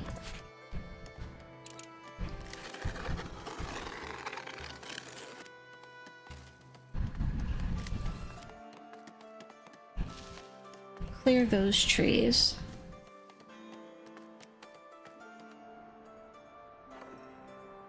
All right, let's assign our bailiff.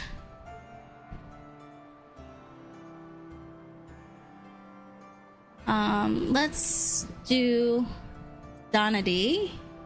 The happiness of the villagers is less impacted by 10%, so they'll be a little happier for us. All right. A sense of duty sweeps through the village as your bailiff steps into office. As your trusted right hand, they are sworn to enforce your laws and uphold your will across the land. All right, happiness bonus of 10%. And actually, let's come back over here. I want it blue.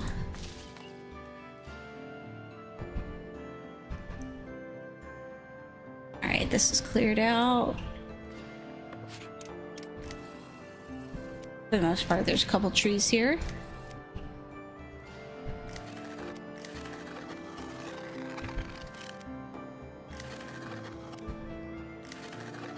We're just gonna let them go after them all, except for these.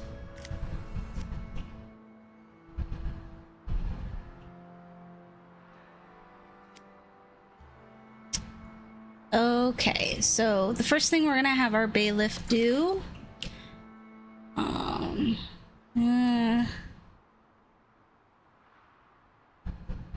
it's gonna be costly. Oh, we just got more coins, so it's not gonna be too bad. So this, we're gonna do a mineral deposit, and this is gonna tell us exactly which one. So let's do this one. It's gonna take 20 minutes.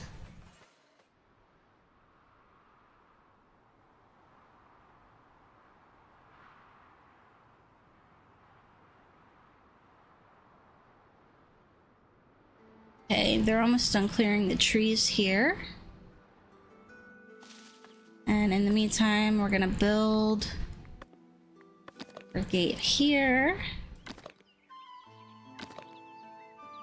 There's a couple different paths going on there.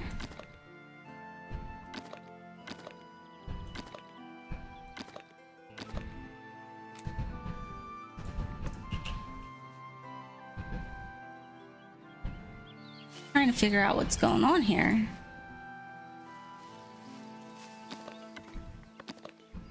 Maybe make it a little differently shaped.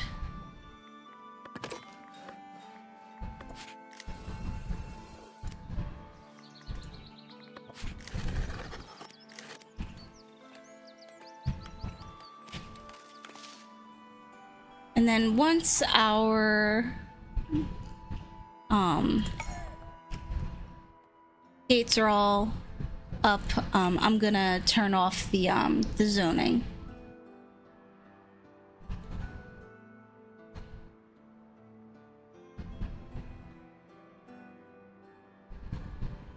Our bailiff is just staring at the stone. He's checking it. It's a very important job.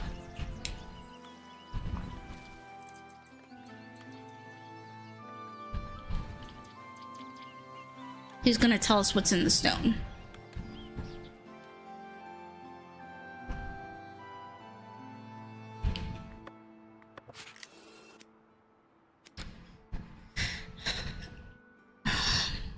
Now, I don't want to establish our mining here quite yet, because if this is an iron ore deposit, that would be great. But we'll see as we go.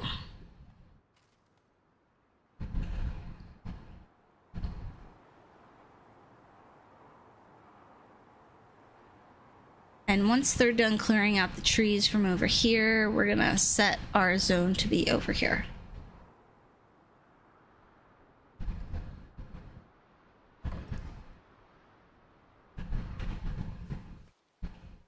All right.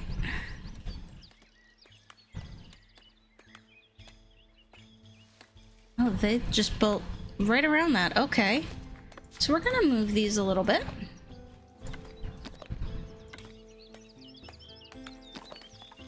We'll actually have them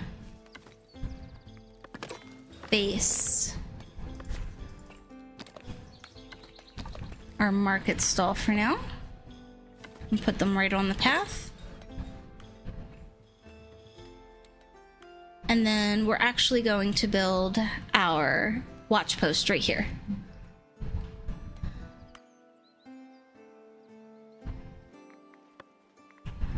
We're gonna go monument.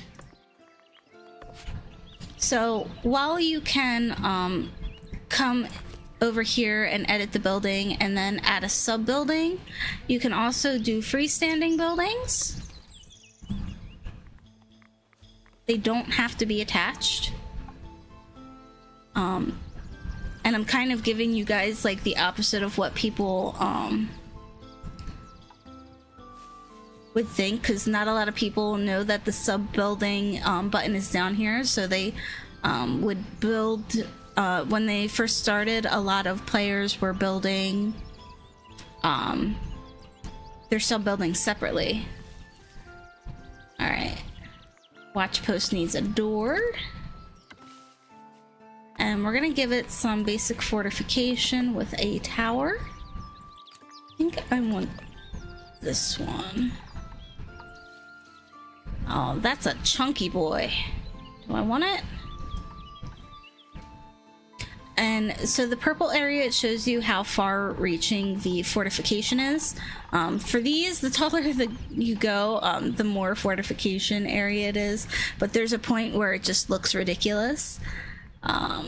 Let's go with a minor tower. We're gonna put it on the back there. Get up about yay high, maybe. Do one more window up. And we are going to make this building green. Now, you can move individual parts, but if you want to move the whole building, you double click on it. And you can do that.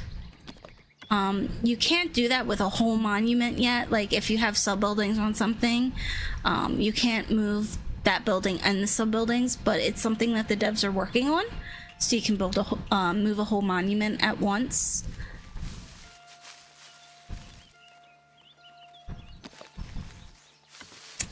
And let's give you a little bit of splendor, make you some fancy.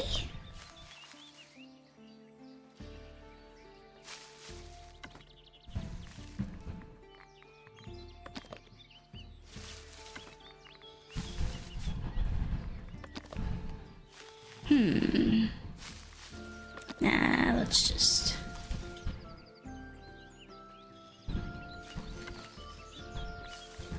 And we'll add a flower pot.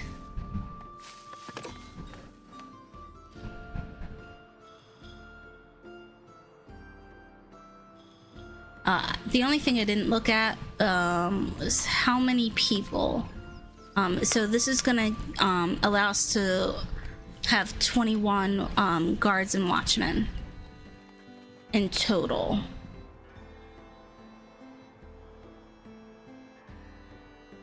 The bigger it is, the more watchmen there are.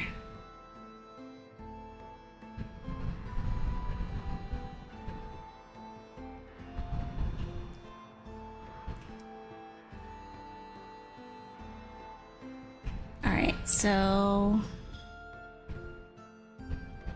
next up, we're going to build a granary. And I'm gonna put it over here because with our next territory piece, I want to extend toward the river so we can add fishing.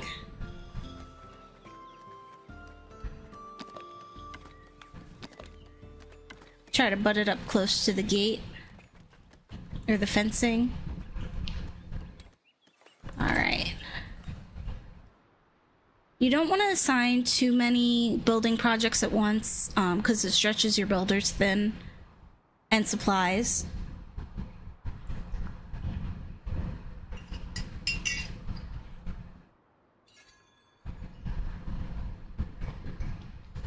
Hey there, new viewers. Welcome to the stream. I hope you all are having a good Sunday.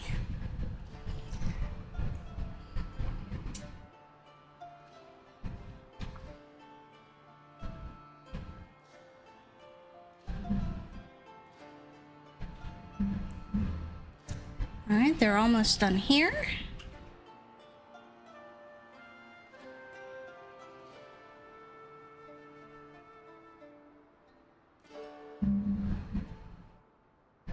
Okay, so he is done prospecting. We have a marble deposit. That's very nice, but not what we're looking for.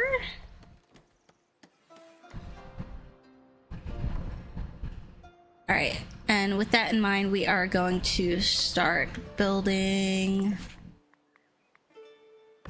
our iron mining camp over here.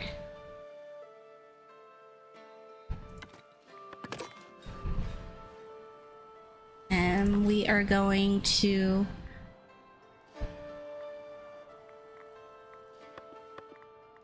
assign a couple patrollers and watchmen. And we're gonna do only this one for now, so we've got a couple things building here. We're gonna come over to fortification, and we're gonna add some village watchtowers. I don't like doing the walls right away because you're constantly expanding, and if you even try to take a wall down to replace it or expand it, it starts to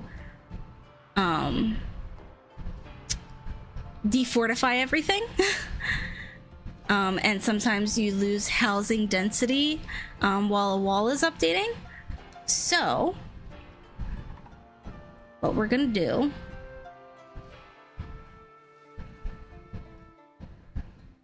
is we're gonna put a watchtower here, and we're gonna put a watchtower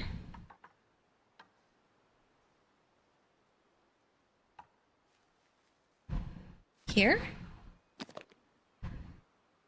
Don't want to disturb that tree. That works. All right, and once they're done with these two projects, then I'll have them build those. In the meantime, they'll just kind of stay ghosty. And now that our gates are built, let's turn off zoning so we don't have to look at all the colors.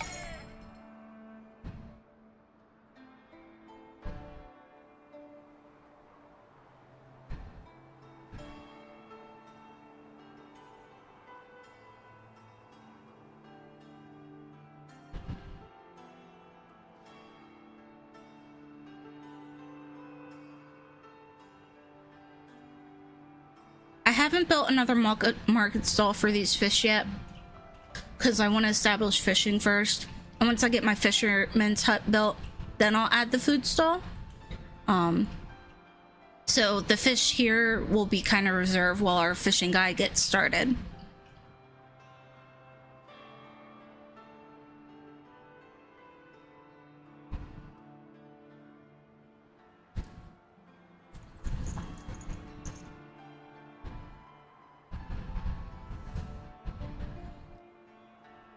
So it took me a while to figure it out because I was building fortification walls at first, but if you go in here, your patrollers are the people who will go around. You have to paint a patrolling zone for them, and your watchmen are the ones who will go to the towers. If you were to go in here and hit edit and you go to an interactive location, you can also set a guard location, but it can only be so far from the area.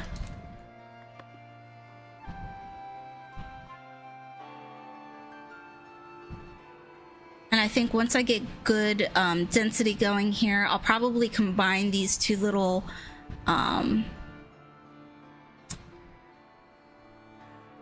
blocks and do a little bit more housing between, and maybe get rid of this one.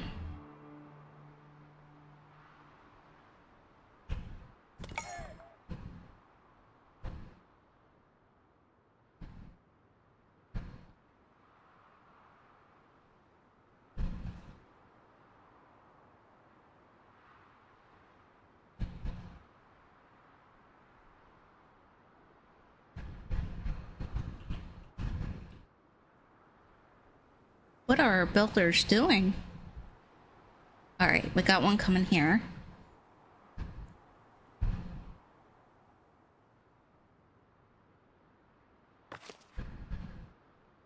We're missing wood. I see. Let me... All right, we're stretching far and wide for wood now, so I'm actually going to undo that, and we're gonna come back over here, keep it close to the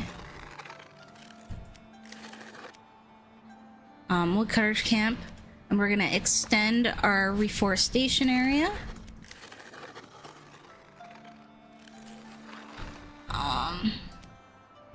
The other thing I've learned about the woodcutters camp is like you can set like a good square area, but they will only go like maybe they will only go so far back.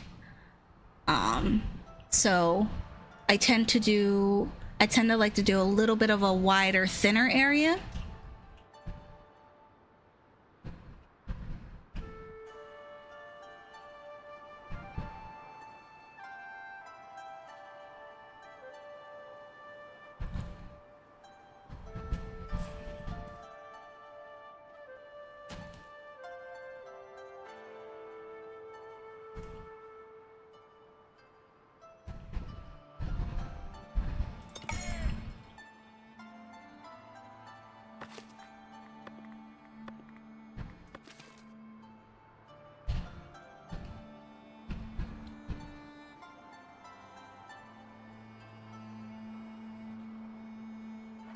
You can probably fit 3 more houses in here.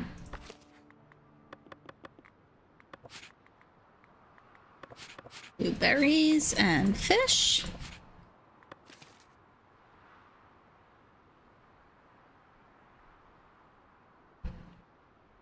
It's gonna seem redundant, but we'll probably do more berry huts over here when I get a new territory going as well. All right, now we're gonna build that.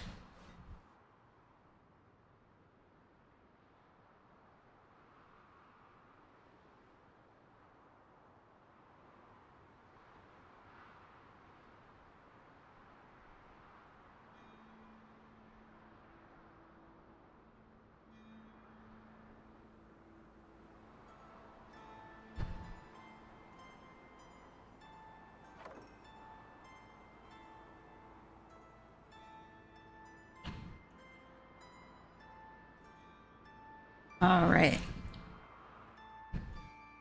We've got our mining camp going. Next up would be a charcoal hut.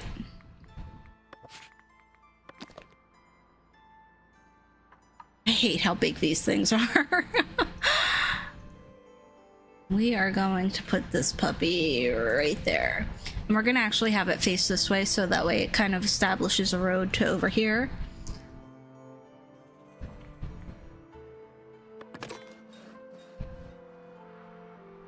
And we're going to come into our royal book and we're going to start buying tools. We're going to say we want to have 20.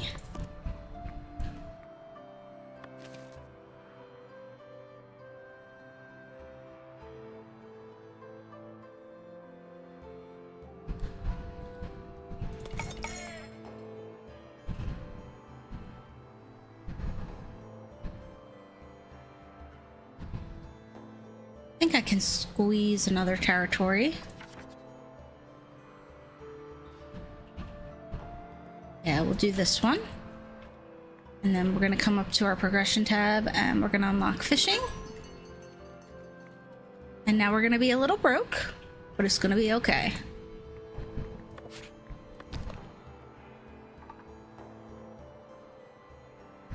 It's quite the slope here, buddy. I know you can handle it.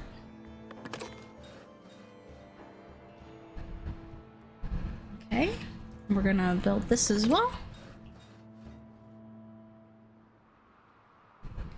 And we'll extend this housing down as well, because we'll establish a few different fishing huts down here. Alright, influential village. The elders value your fair influence. They've invited traders from the labor estate to allocate more resources, sweetening trade opportunities with you temporarily. Very well. Trade quantity bonus of 10% for village with labor allegiance. So if you go into the royal book and you look at your trade routes, it tells you who they are aligned with. Alright. Profiting from taxation. It seems your treasury has been low on coins lately. Some of your villagers suggest temporarily increasing taxes until the treasury improves. Alright, let's increase taxation.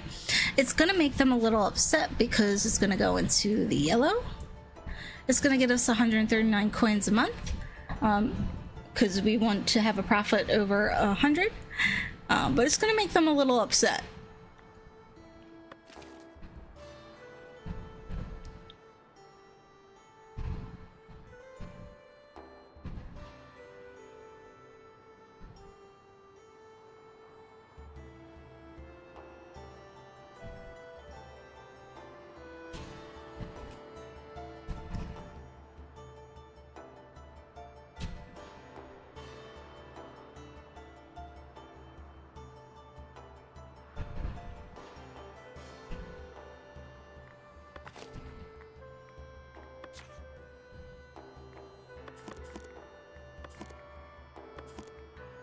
Did I unlock my stonemason hut?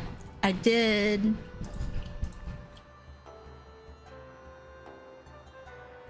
And that is going to allow for fancy stones. We're going to put it right here. Going to line up the arrow right with the road here.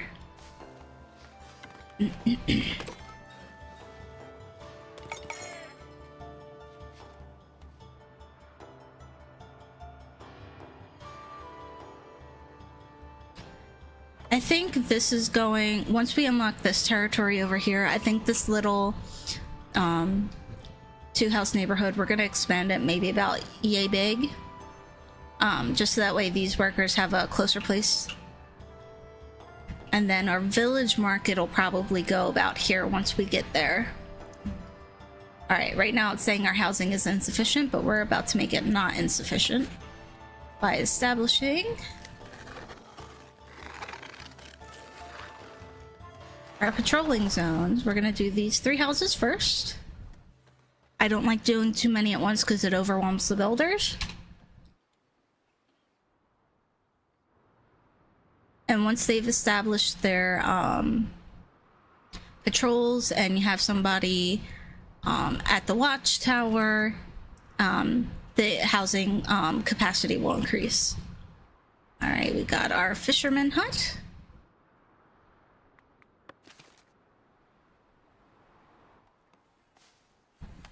And now we are going to add a market stall. I'm gonna keep it fairly close.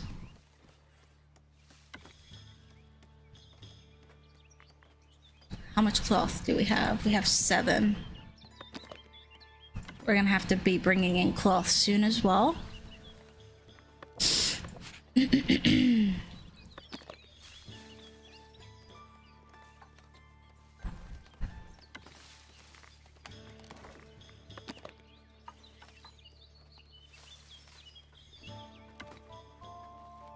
Oh, we don't have enough coins for this. Alright, we're gonna wait.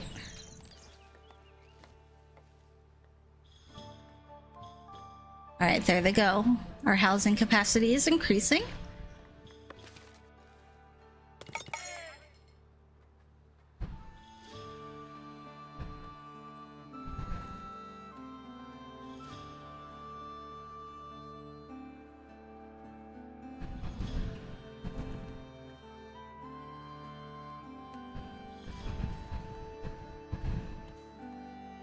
Oh, this is built, so we can add our people here.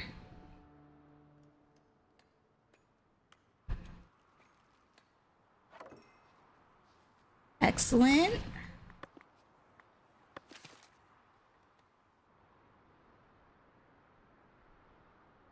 Starting to progress well.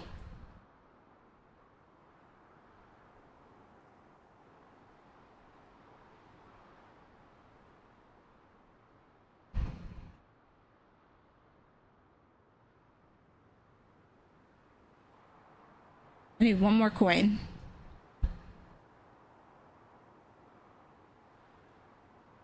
And we're going down right now.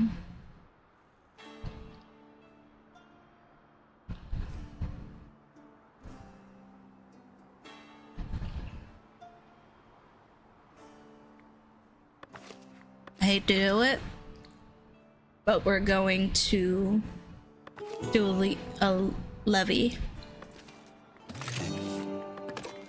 so I can feed these guys.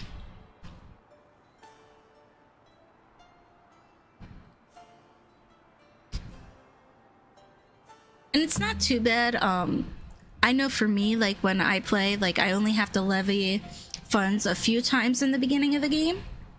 But like once you've established your trade routes and get some farming going, it's not that bad.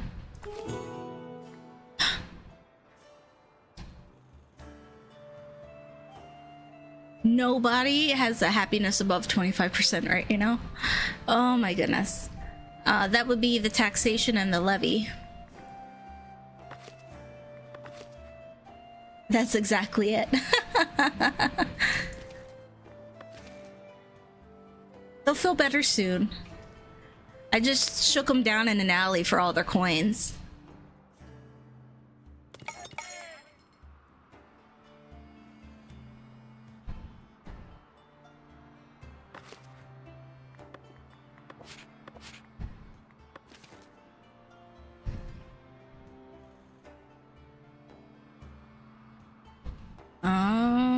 I feel like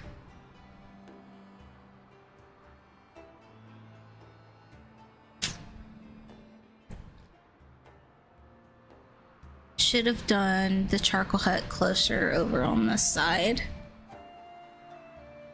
But do I want to move things right now? And the answer is no, I don't.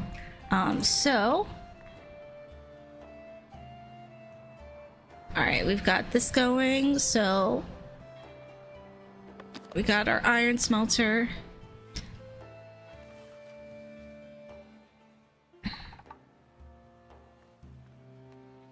We're gonna establish it here. There's two entrances for this.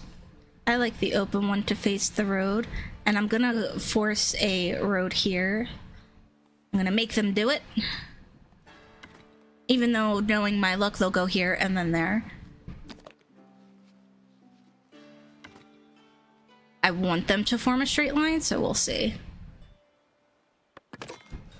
And then we need our blacksmith.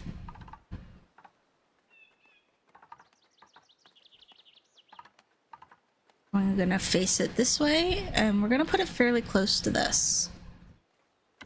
But we're not gonna build this right away. I want them to build this one first. Housing is still insufficient. Alright, this one's built, so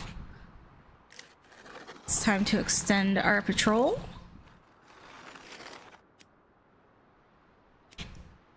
And we're gonna add another patroller and watchman.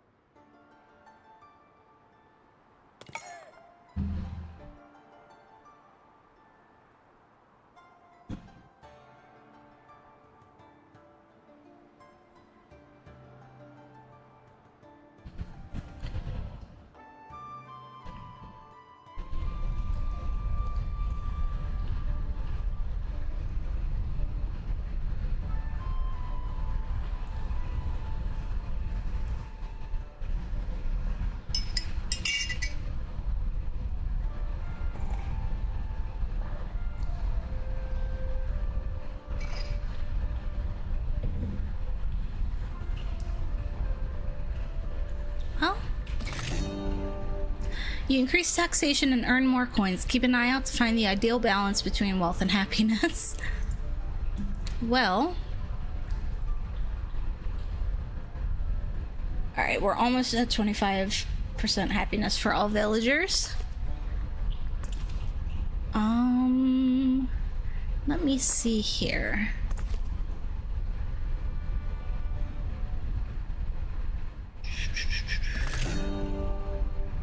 Peace is returned to the village and everyone is merry once again. So everybody's happy enough right now. Once we're finished establishing our tool building, we'll work on our church so they can have their service need filled. That'll make them a little happier as well.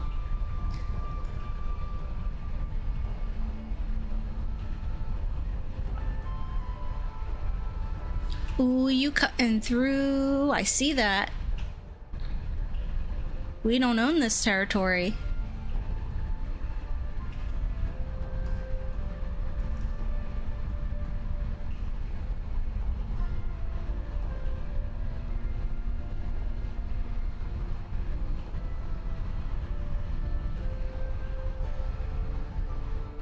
Our houses are getting bigger down here.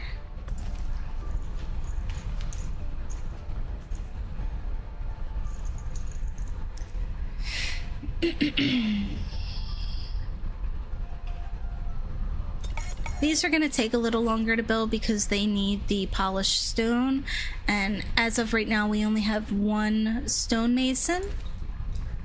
And we can't improve that hut until we get 50 prosperity, and we're getting there. We're at 39, so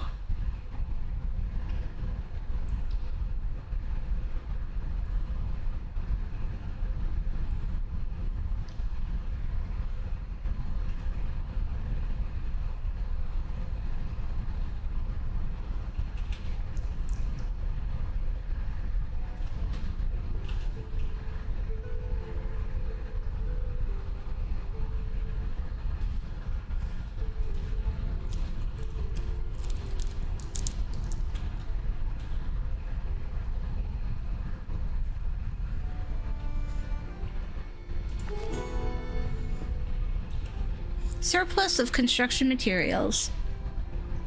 Wood and stone. With these, anything is possible. Your villagers look at the surplus and marvel at their potential. Will it be a church, a manor, a tavern? Excitedly, everyone ponders what might come next. And they get a happiness bonus of 10%. Because we have a lot of supplies. So we're at 37%.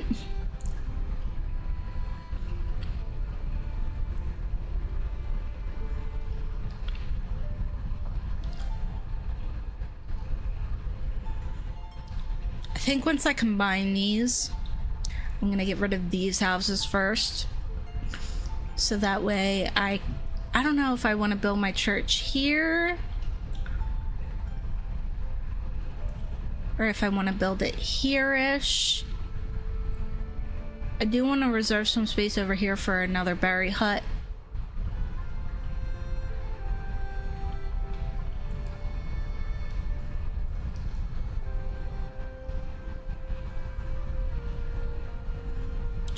Choices. Because if we're gonna have another housing development over here, I don't want it to be too far from the church, because then they're gonna take forever to be productive at their jobs.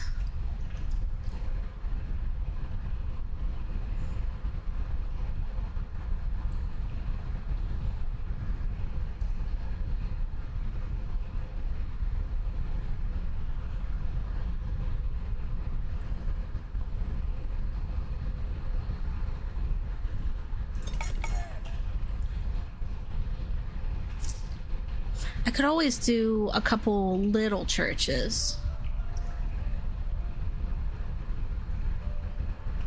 Do a small one here. And another small one over here somewhere. I do want to build another well over here.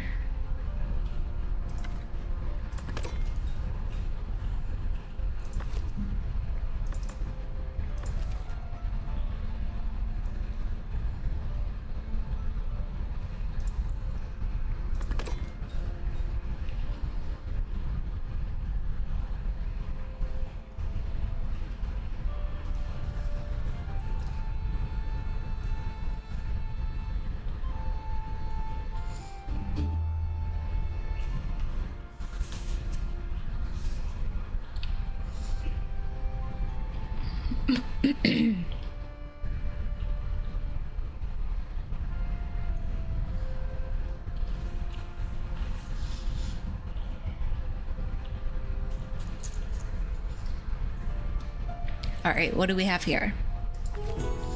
Celebrating the laborers. The elders would like you to host a regional fair. This is an occasion to open up more trading opportunities by celebrating the fruit of hard labor. Ensure the mood at the fair stays high. Your people will do the rest. So we don't have a 75% happiness yet, so we're gonna do this another time. I'm not lowering my taxes yet. I'll do that when we have more people.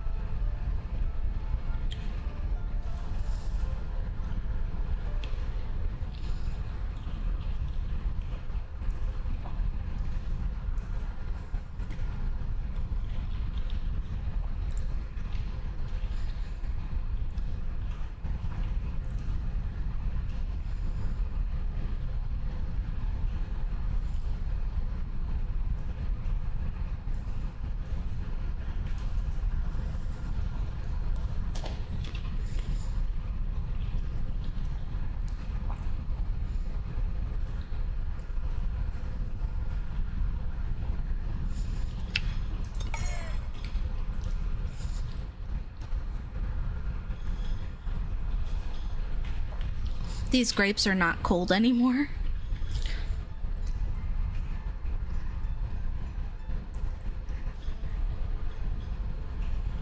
It's like mush in the mouth.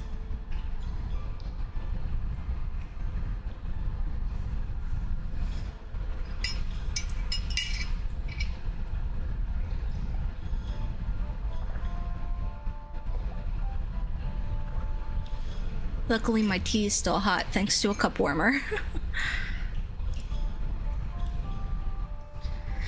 Okay, it's just a waiting game at the moment.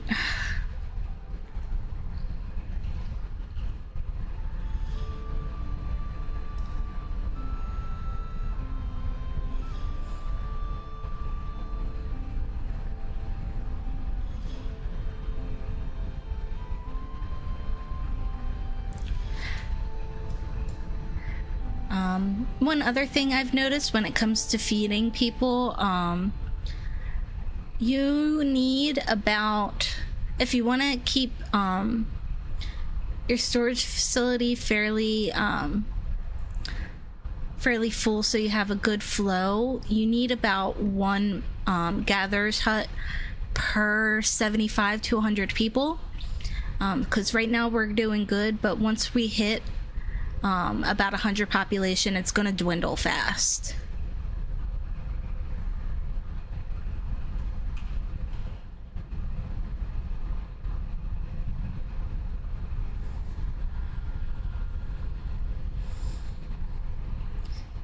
All right. I don't want to establish another well up here just yet because this is gonna disappear soon.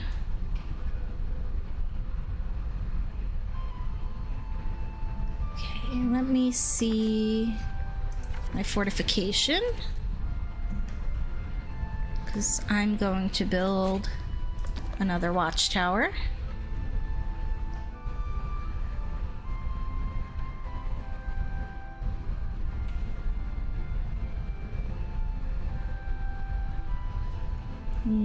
We can put it here. That would be good. And then we'll probably need one more up here to cover this area. And then we can combine forces to make a big neighborhood.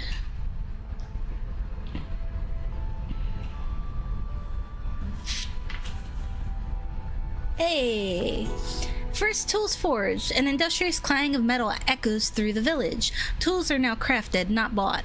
Your villagers are eager to build, create, and thrive with these sturdy instruments. Happiness bonus of 10%. Yay!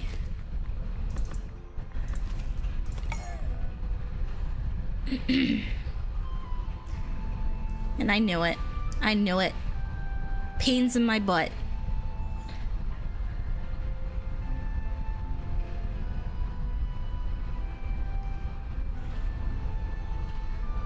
If they're gonna be like that, I'll probably, once I have a little bit more coinage established, I'll probably push them to this, and that'll leave more room for our market.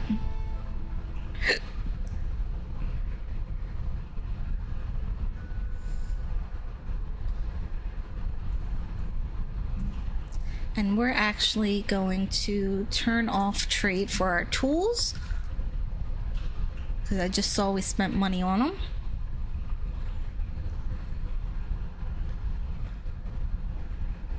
And we are now at 40 prosperity, so let's see what we got going on here. We need 10 more to get this stuff established. I don't think I'm ready for a tavern. But let's unlock clothing, because we need to get cloth going.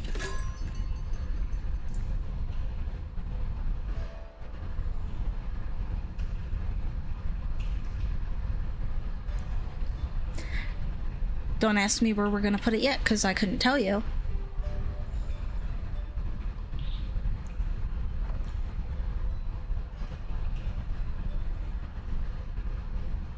I need to expand up this way.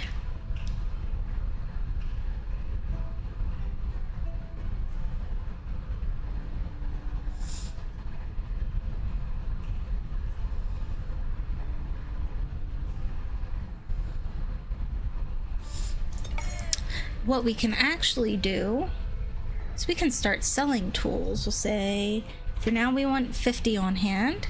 Oh, we can't sell tools yet. Darn it. Okay, what do we have trade route wise? Oh, we can unlock Trotberry. We'll be able to sell fish to them, which is good. And polished stone. And clothing once we get that established. So let's unlock Trotberry.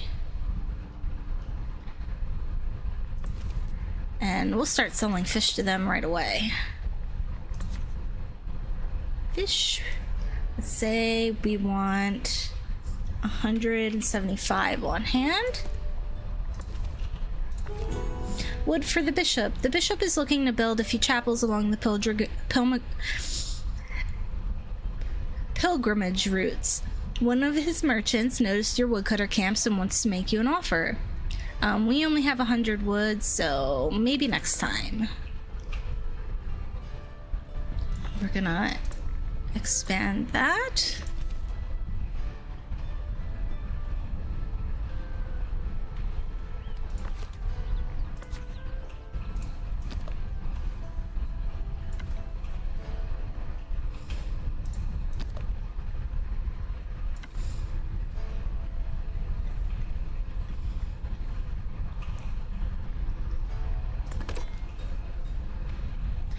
And then we're gonna edit this, so we're gonna get rid of this chunk and that chunk. And then they're gonna edit that.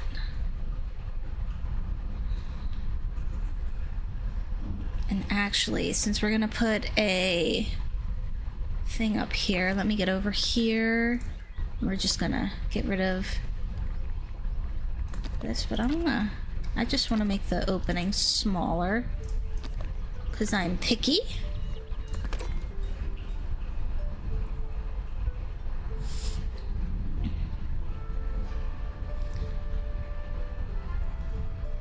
And in the meantime, I'll paint this area.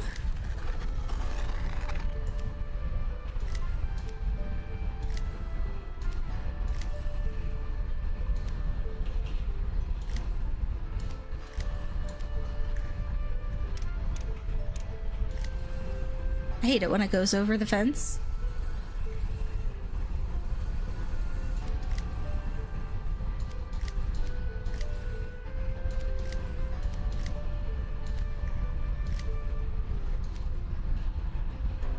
That works.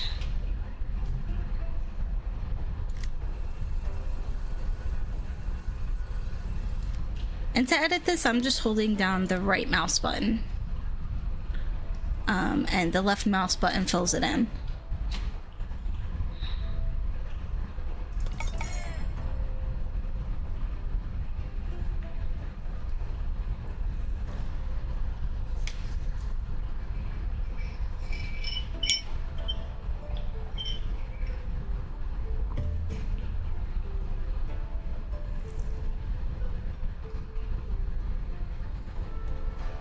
Alright, that one's built, so we're gonna build one more.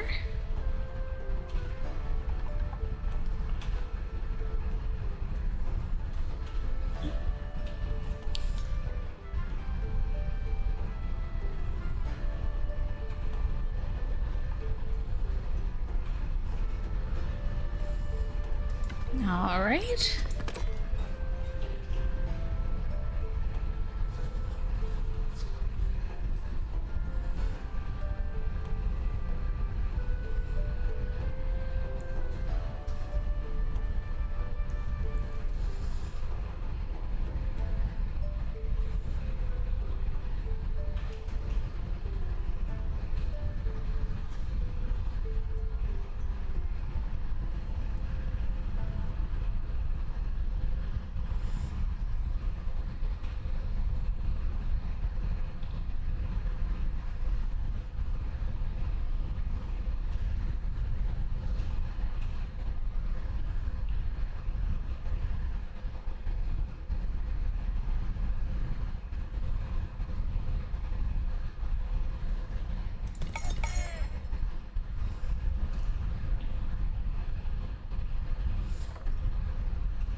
Oh my goodness.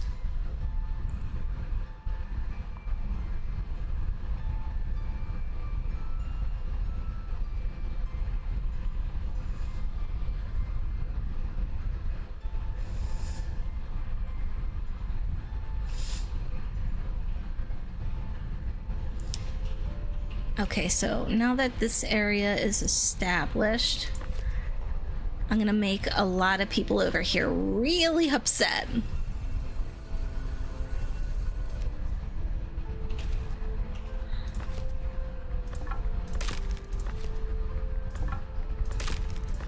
You must rebuild. Go forth.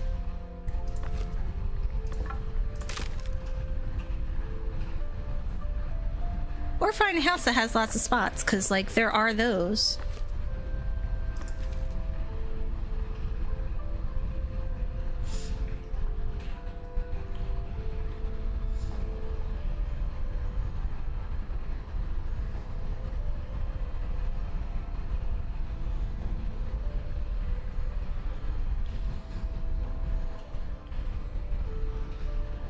I'm debating on, because I don't know how much area is going to unlock over here if I do another territory. Yeah, not much. But if I do this one, I may be able to establish our sheep farm. Or I could do it over here. Choices, choices. I think I kind of want to establish the sheep farm over here. Maybe. No, I want to do it over here. We're going to do it over here. Alright, Common Path Tier 3 reached. Alright. And these cost 100 coins to unlock, so we're not going to do that yet. But what we are going to do, in the hopes of things being better, since we have 26 coins, we're going to unlock our manor house architecture, which gives us more options, and we're going to unlock our treasury.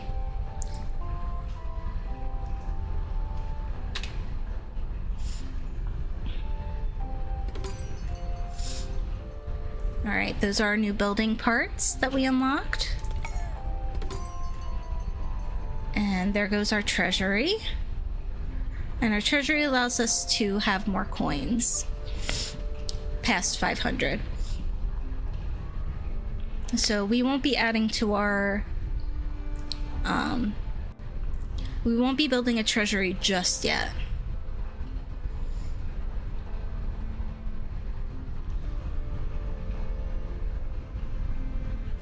And I know at this point you're probably wondering why I haven't done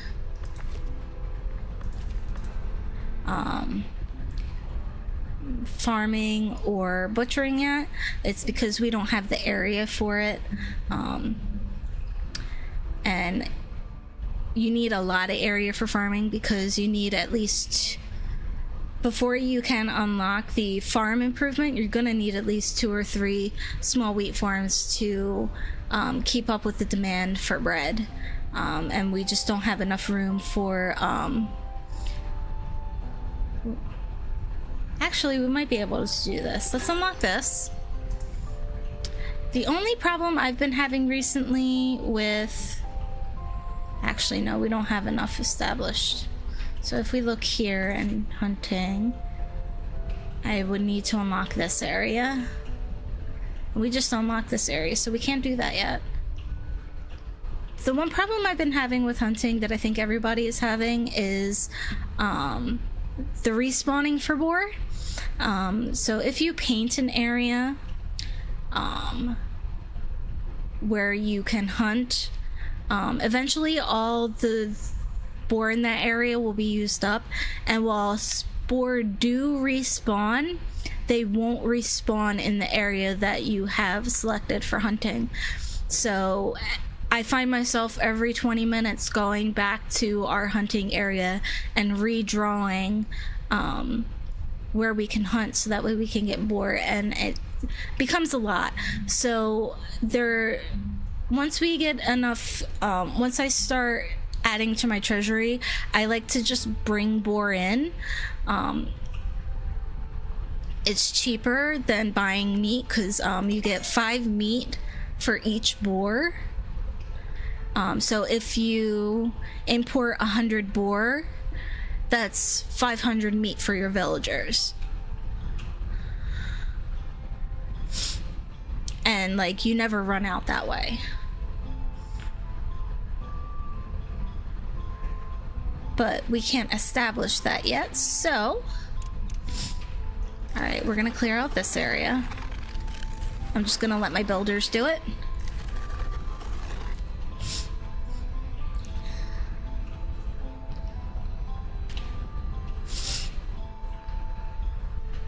Oh, look, they did. They built a couple more houses here. Look at that. They're gonna be able to fit more than 3.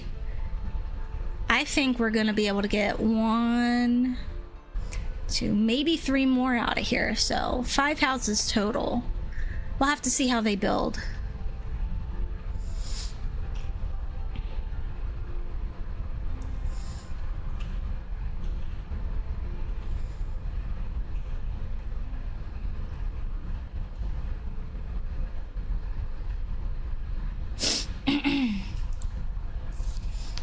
Oh, this congestion.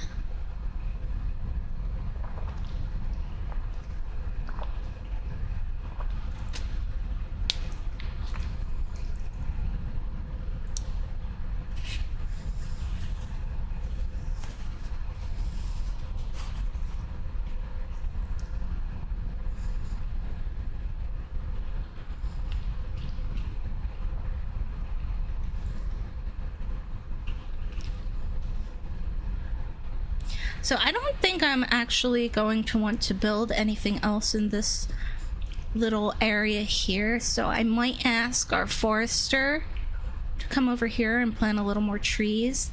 And then maybe I can do another berry hut over here.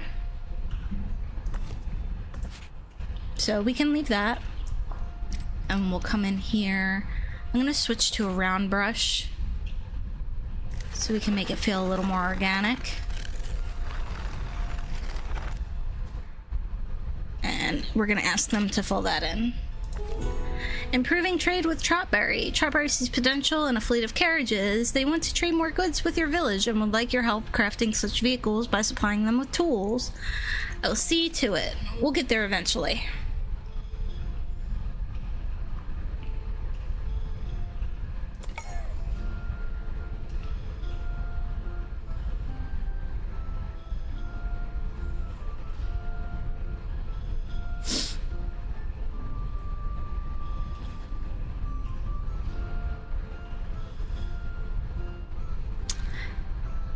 I'm actually gonna have to make... Oh my goodness. That's how big I should be.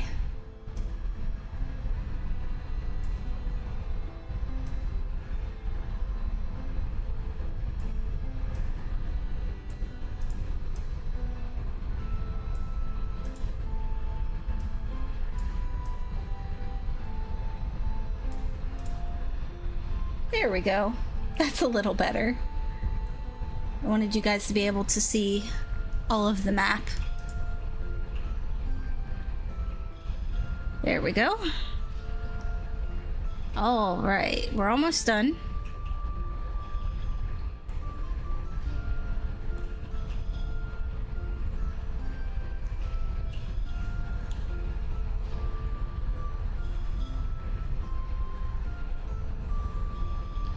So we're gonna kind of use this established road here for our sheep farm. That's where we're gonna build it.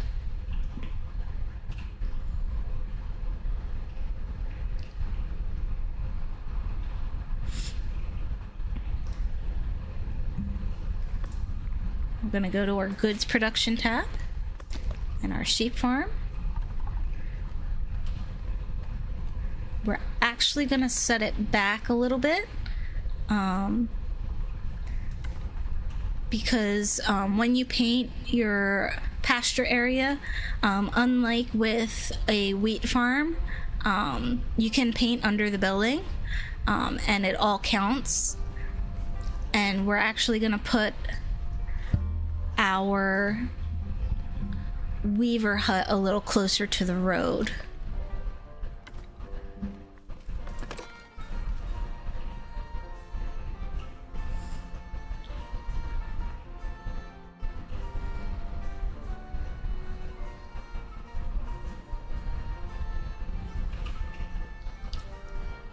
And we are also going to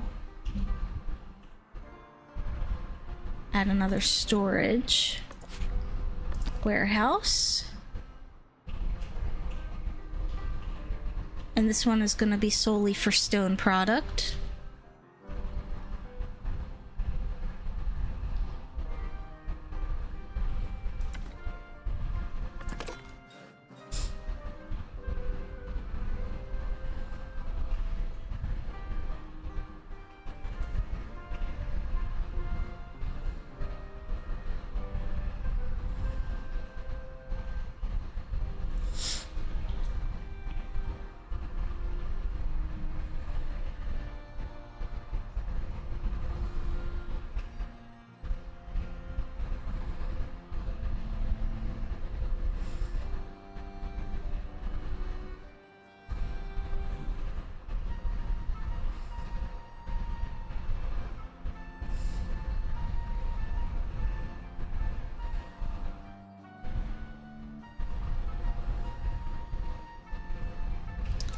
Alright, let's see. Look at her go!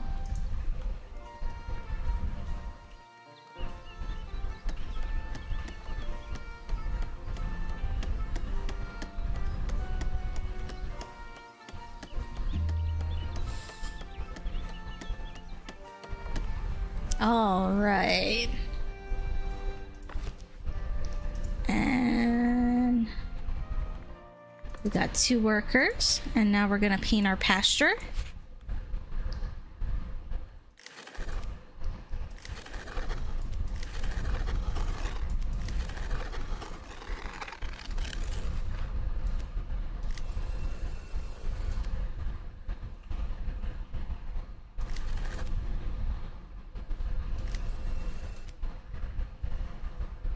I don't want to put it too close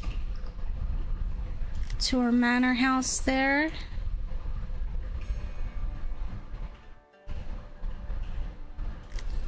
Oops.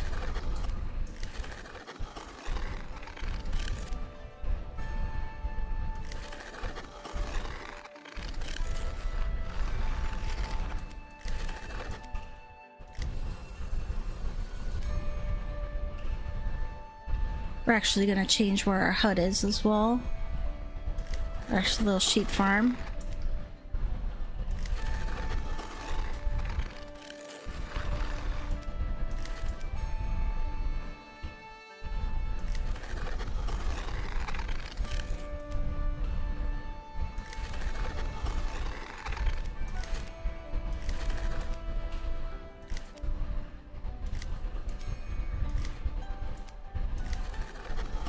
Alright.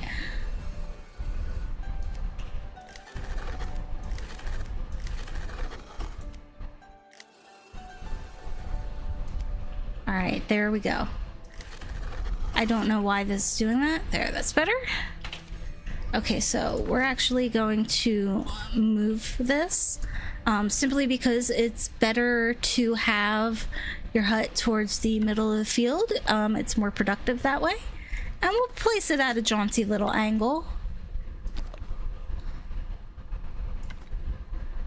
And this is where our weaver's hut is going to be.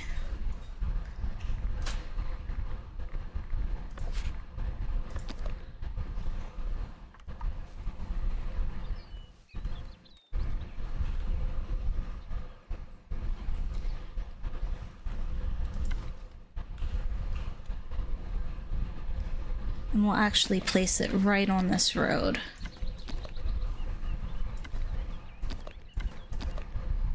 There we go. That's where it'll go.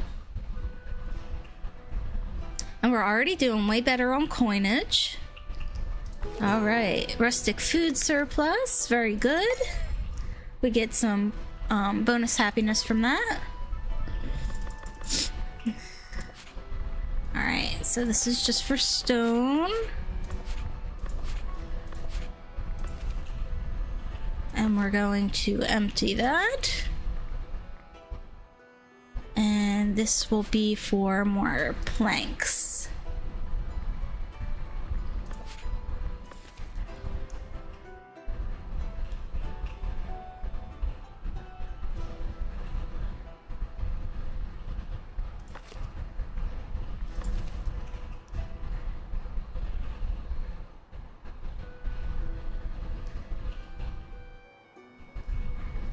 Now what we're gonna do is we're gonna put fencing around this to keep our sheep contained.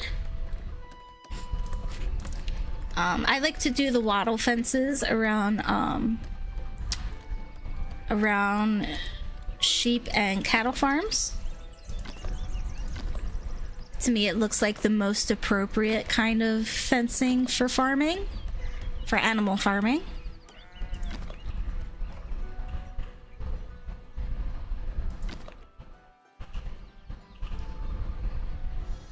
Well, you tell me it's too far. And we can also add a little gate.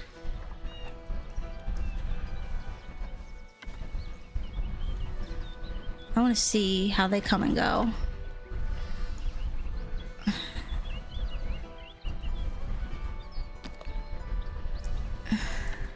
I don't think I'm gonna add a gate. We're just gonna leave it open for now.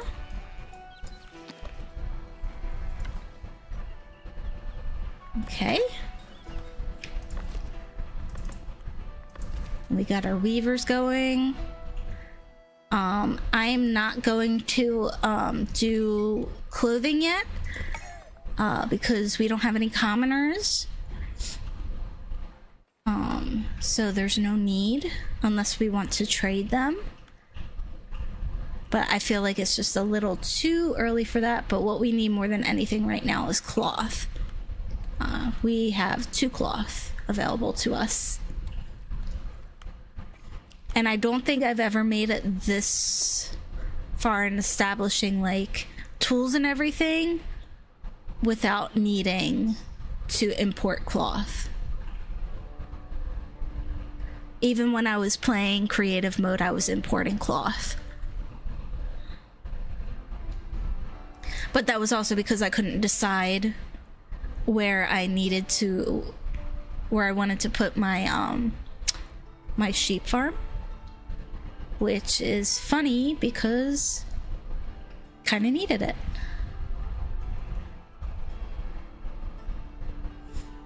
I guess when you're playing more, when you're not playing creative mode, when you're playing more by the book, it's, you have to like make decisions. Like you can't, we don't have the whole map to decide where we want to place things.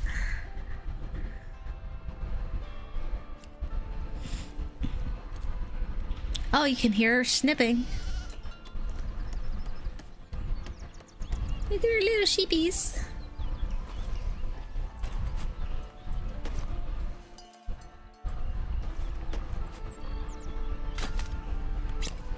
Look at her go. He's gonna get a little skinnier in a minute.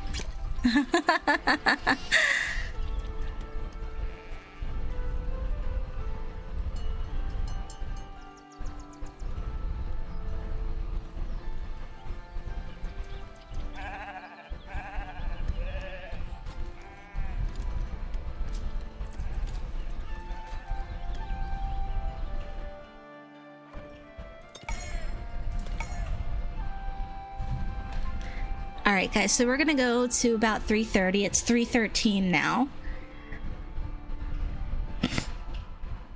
And I think we've done a pretty good job of establishing everything. No, you're gonna rebuild that. That's too much space.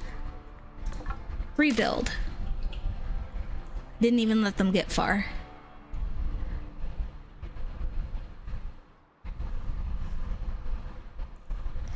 Actually, we are going to extend our patrolling to these two houses. So they'll get a little bigger. Much better. I like your choice this time.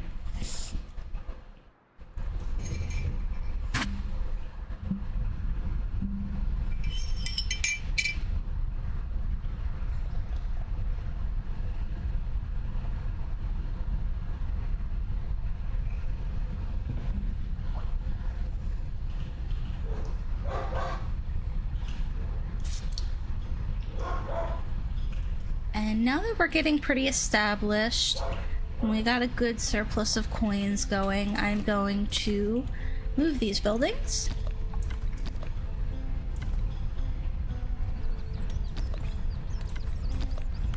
We're gonna place them right on the road.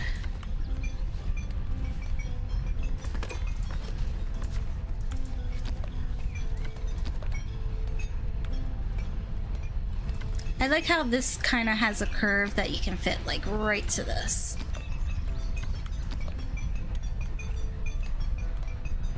There we go. And they can still get to that arrow.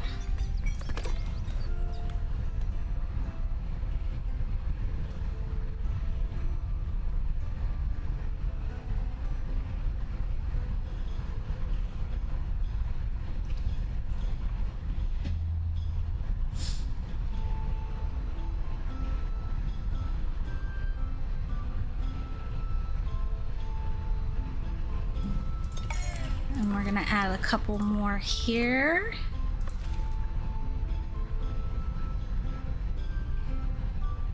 Our treasury is full! That means it's time to add... That's the wrong building. We can start adding to our treasury.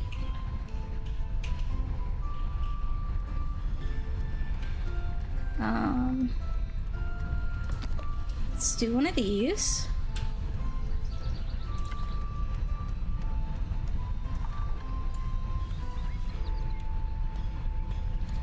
Let's go for 5. Oh, jumps right to 600 coins. All right.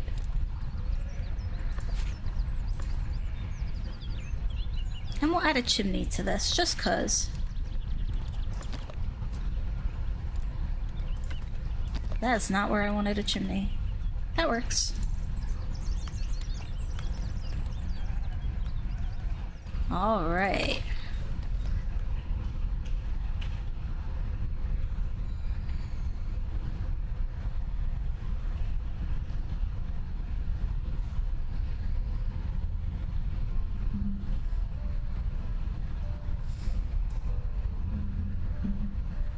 Now let's see.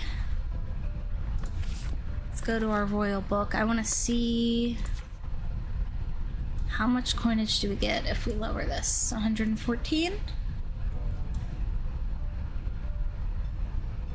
versus 220. You know what? I'm gonna lower it just to get the happiness up.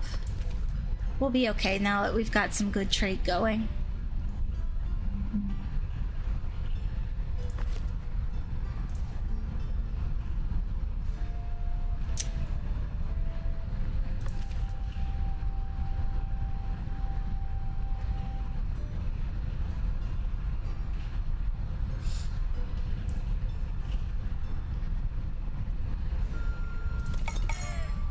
Also, I don't know how many players know this, but if you click on a house, it will show you how much tax they have stored before it's come to be collected.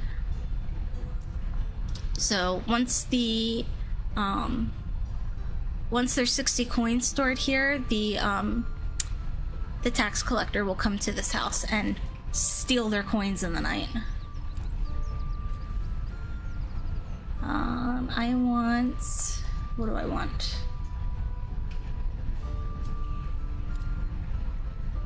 We're gonna do another warehouse over here.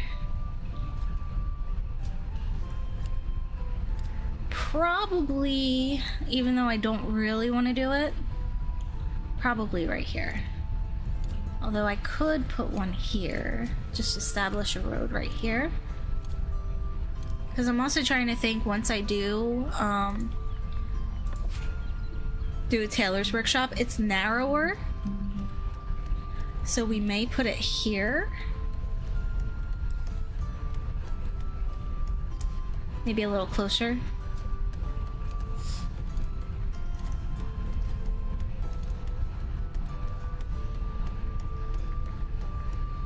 But we need a warehouse for cloth.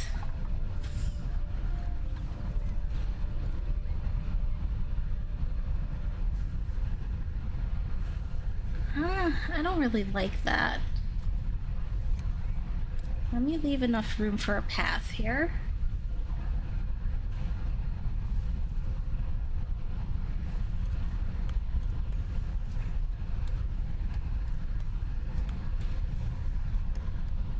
I suppose that works. I just want this to be a little straighter. Line it up better with this road. And I can't keep my hand steady. I guess that works.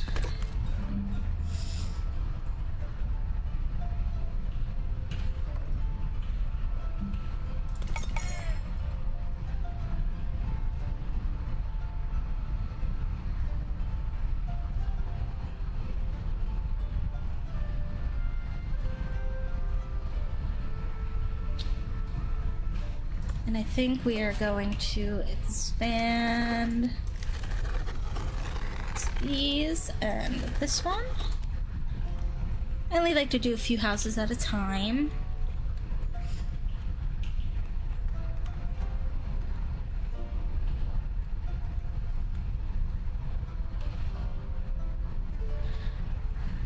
The real party trick comes when you switch to heavy fortification and all your houses decide to upgrade at the exact same time. Wood for the elders. Sorry, we don't have enough wood to share with you right now.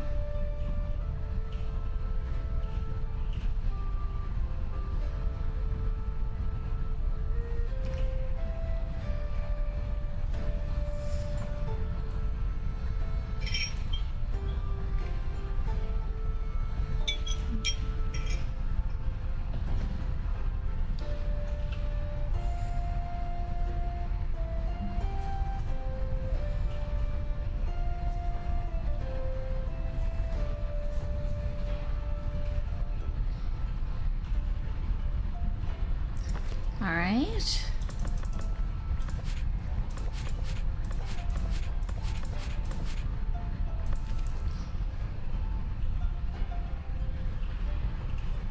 And they'll come over for these as well.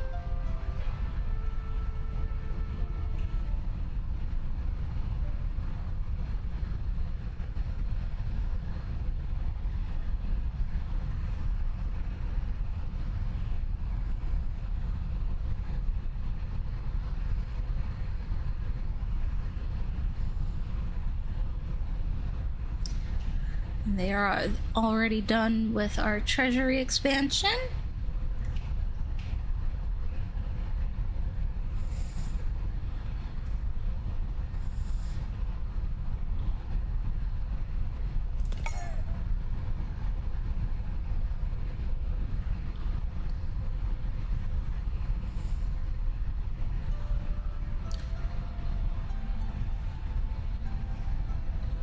Okay, so how much is it gonna cost to bring in boars?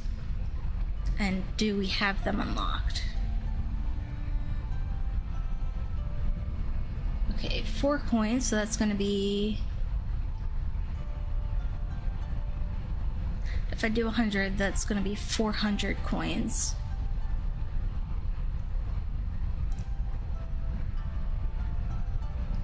I can do 50 for now.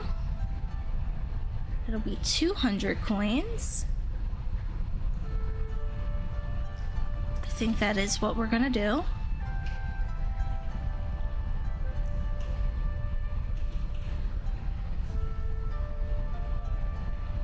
So what we're gonna do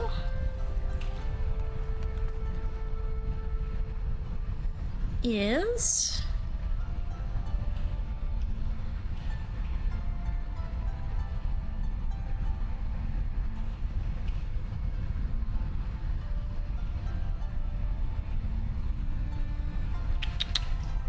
we need to put up another granary, and we're gonna build a butcher's hut.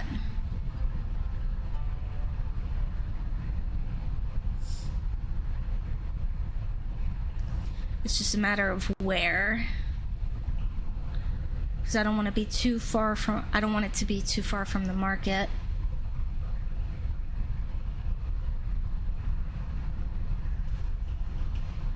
But not too close to this either, because we'll probably have more production back here.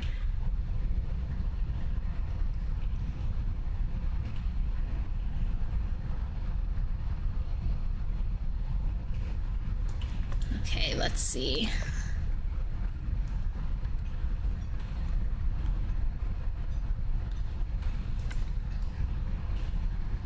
You know what? I'm actually just gonna expand this one. I usually don't like expanding. Oh, wait, I didn't unlock it yet.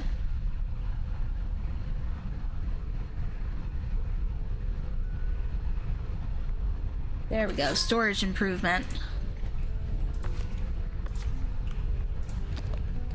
Alright, we got a little outpost.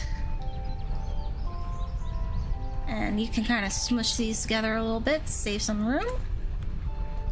As long as they have access with the little arrows, you're good.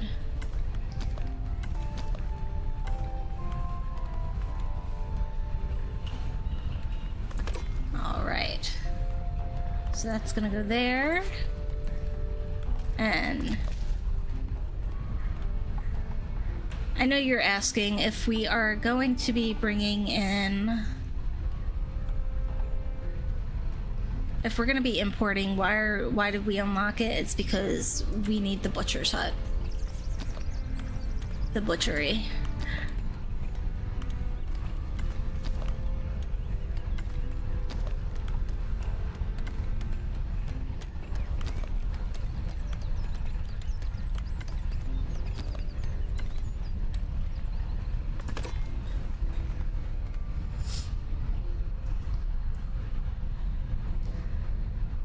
Alright. We're gonna do meat. And we are going to bring in 50 boar.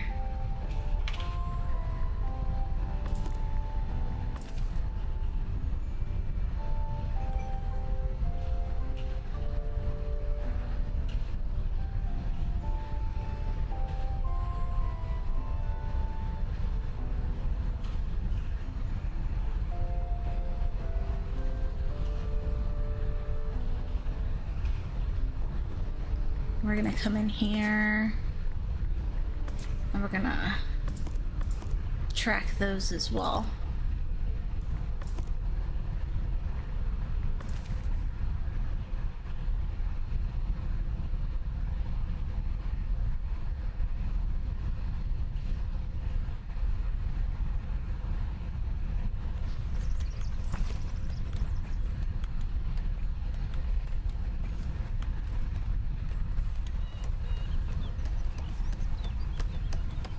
Huh.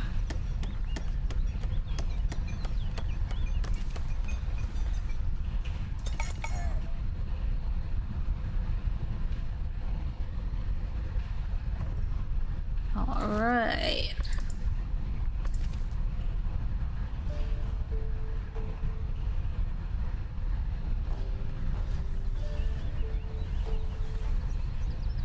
And now we're going to build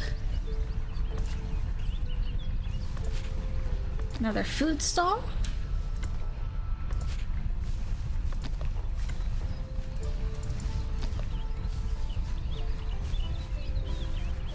I think I'll go in the middle of these. Okay.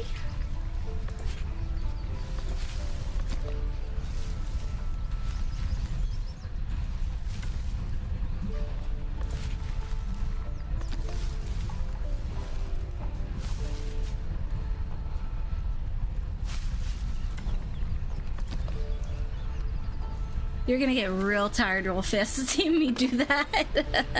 But I like it. I think it's cute.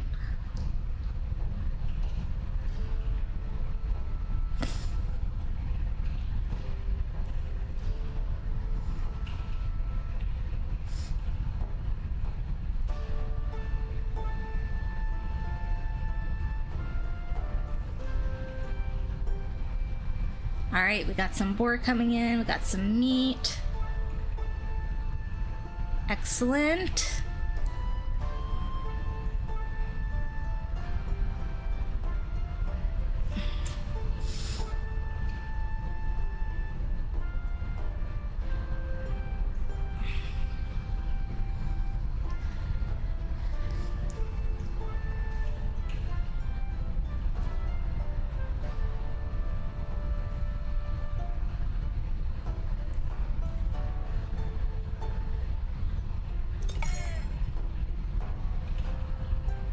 All right, it's done. Look at that. Oh, well, it's just building the sign now.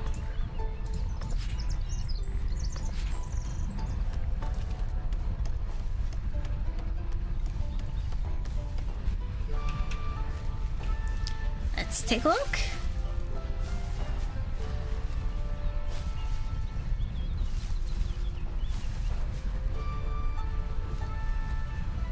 There they go.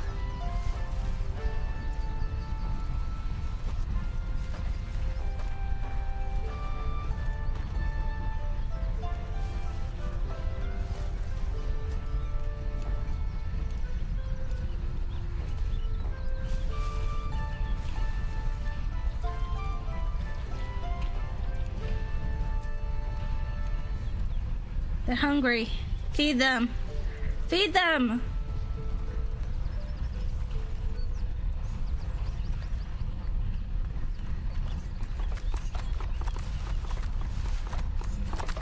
Oh, that poor boar.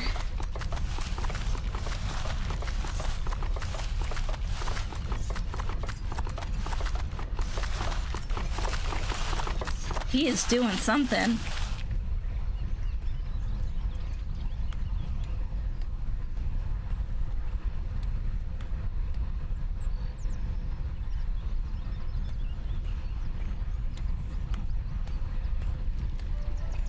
All right. How are these guys doing?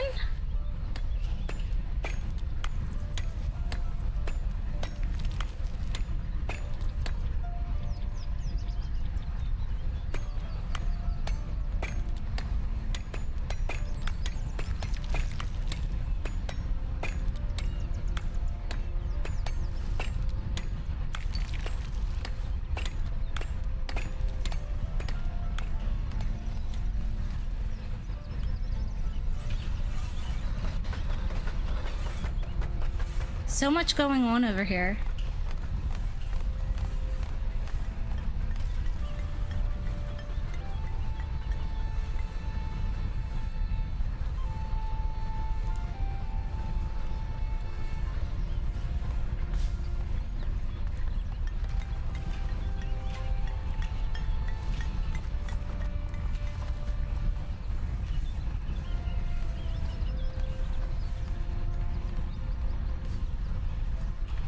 I like how they just sit around when they don't have anything to do. Sorry, I clicked on the wrong screen there for a second.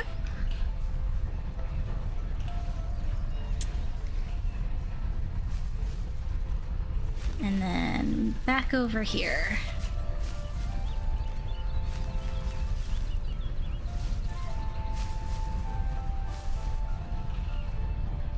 All right. I think that's a pretty good start.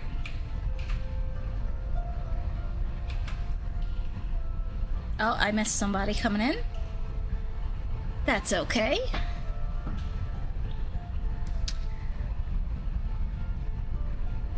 Our find food need is almost filled. People just need to eat.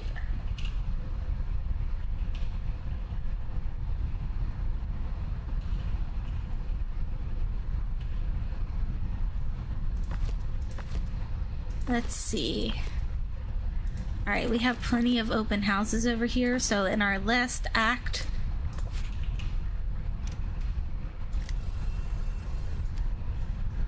we're gonna make some people mad.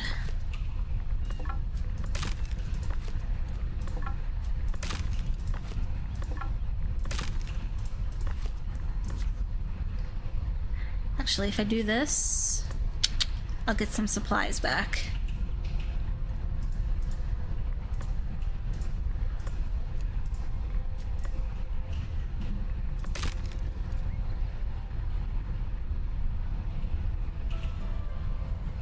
At least I think that's how that works.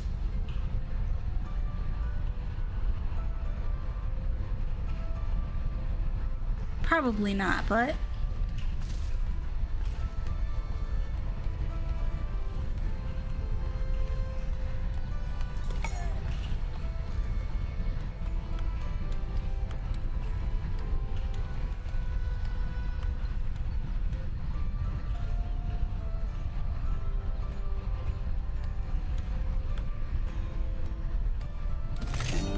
Alright, there it goes. Your villagers are happy to have multiple sources of food available. Diversification also ensures food stability.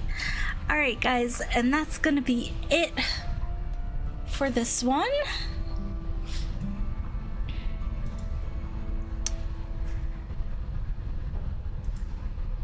It has been a ton of fun playing with you guys. I really enjoyed it. And we'll continue this stream maybe Wednesday or Thursday. I have to see how things look on Wednesday because I have a doctor's appointment. But other than that, yeah. I'm so happy to be back. I'm still not feeling 100%, but I'm happy to be here. And also, I can't believe I forgot, but I wanted to give a huge thank you to everyone. I recently got the notification that I've hit 500 watch hours, and that was amazing, so thank you so much. And I can't wait to put more content on the channel for you guys.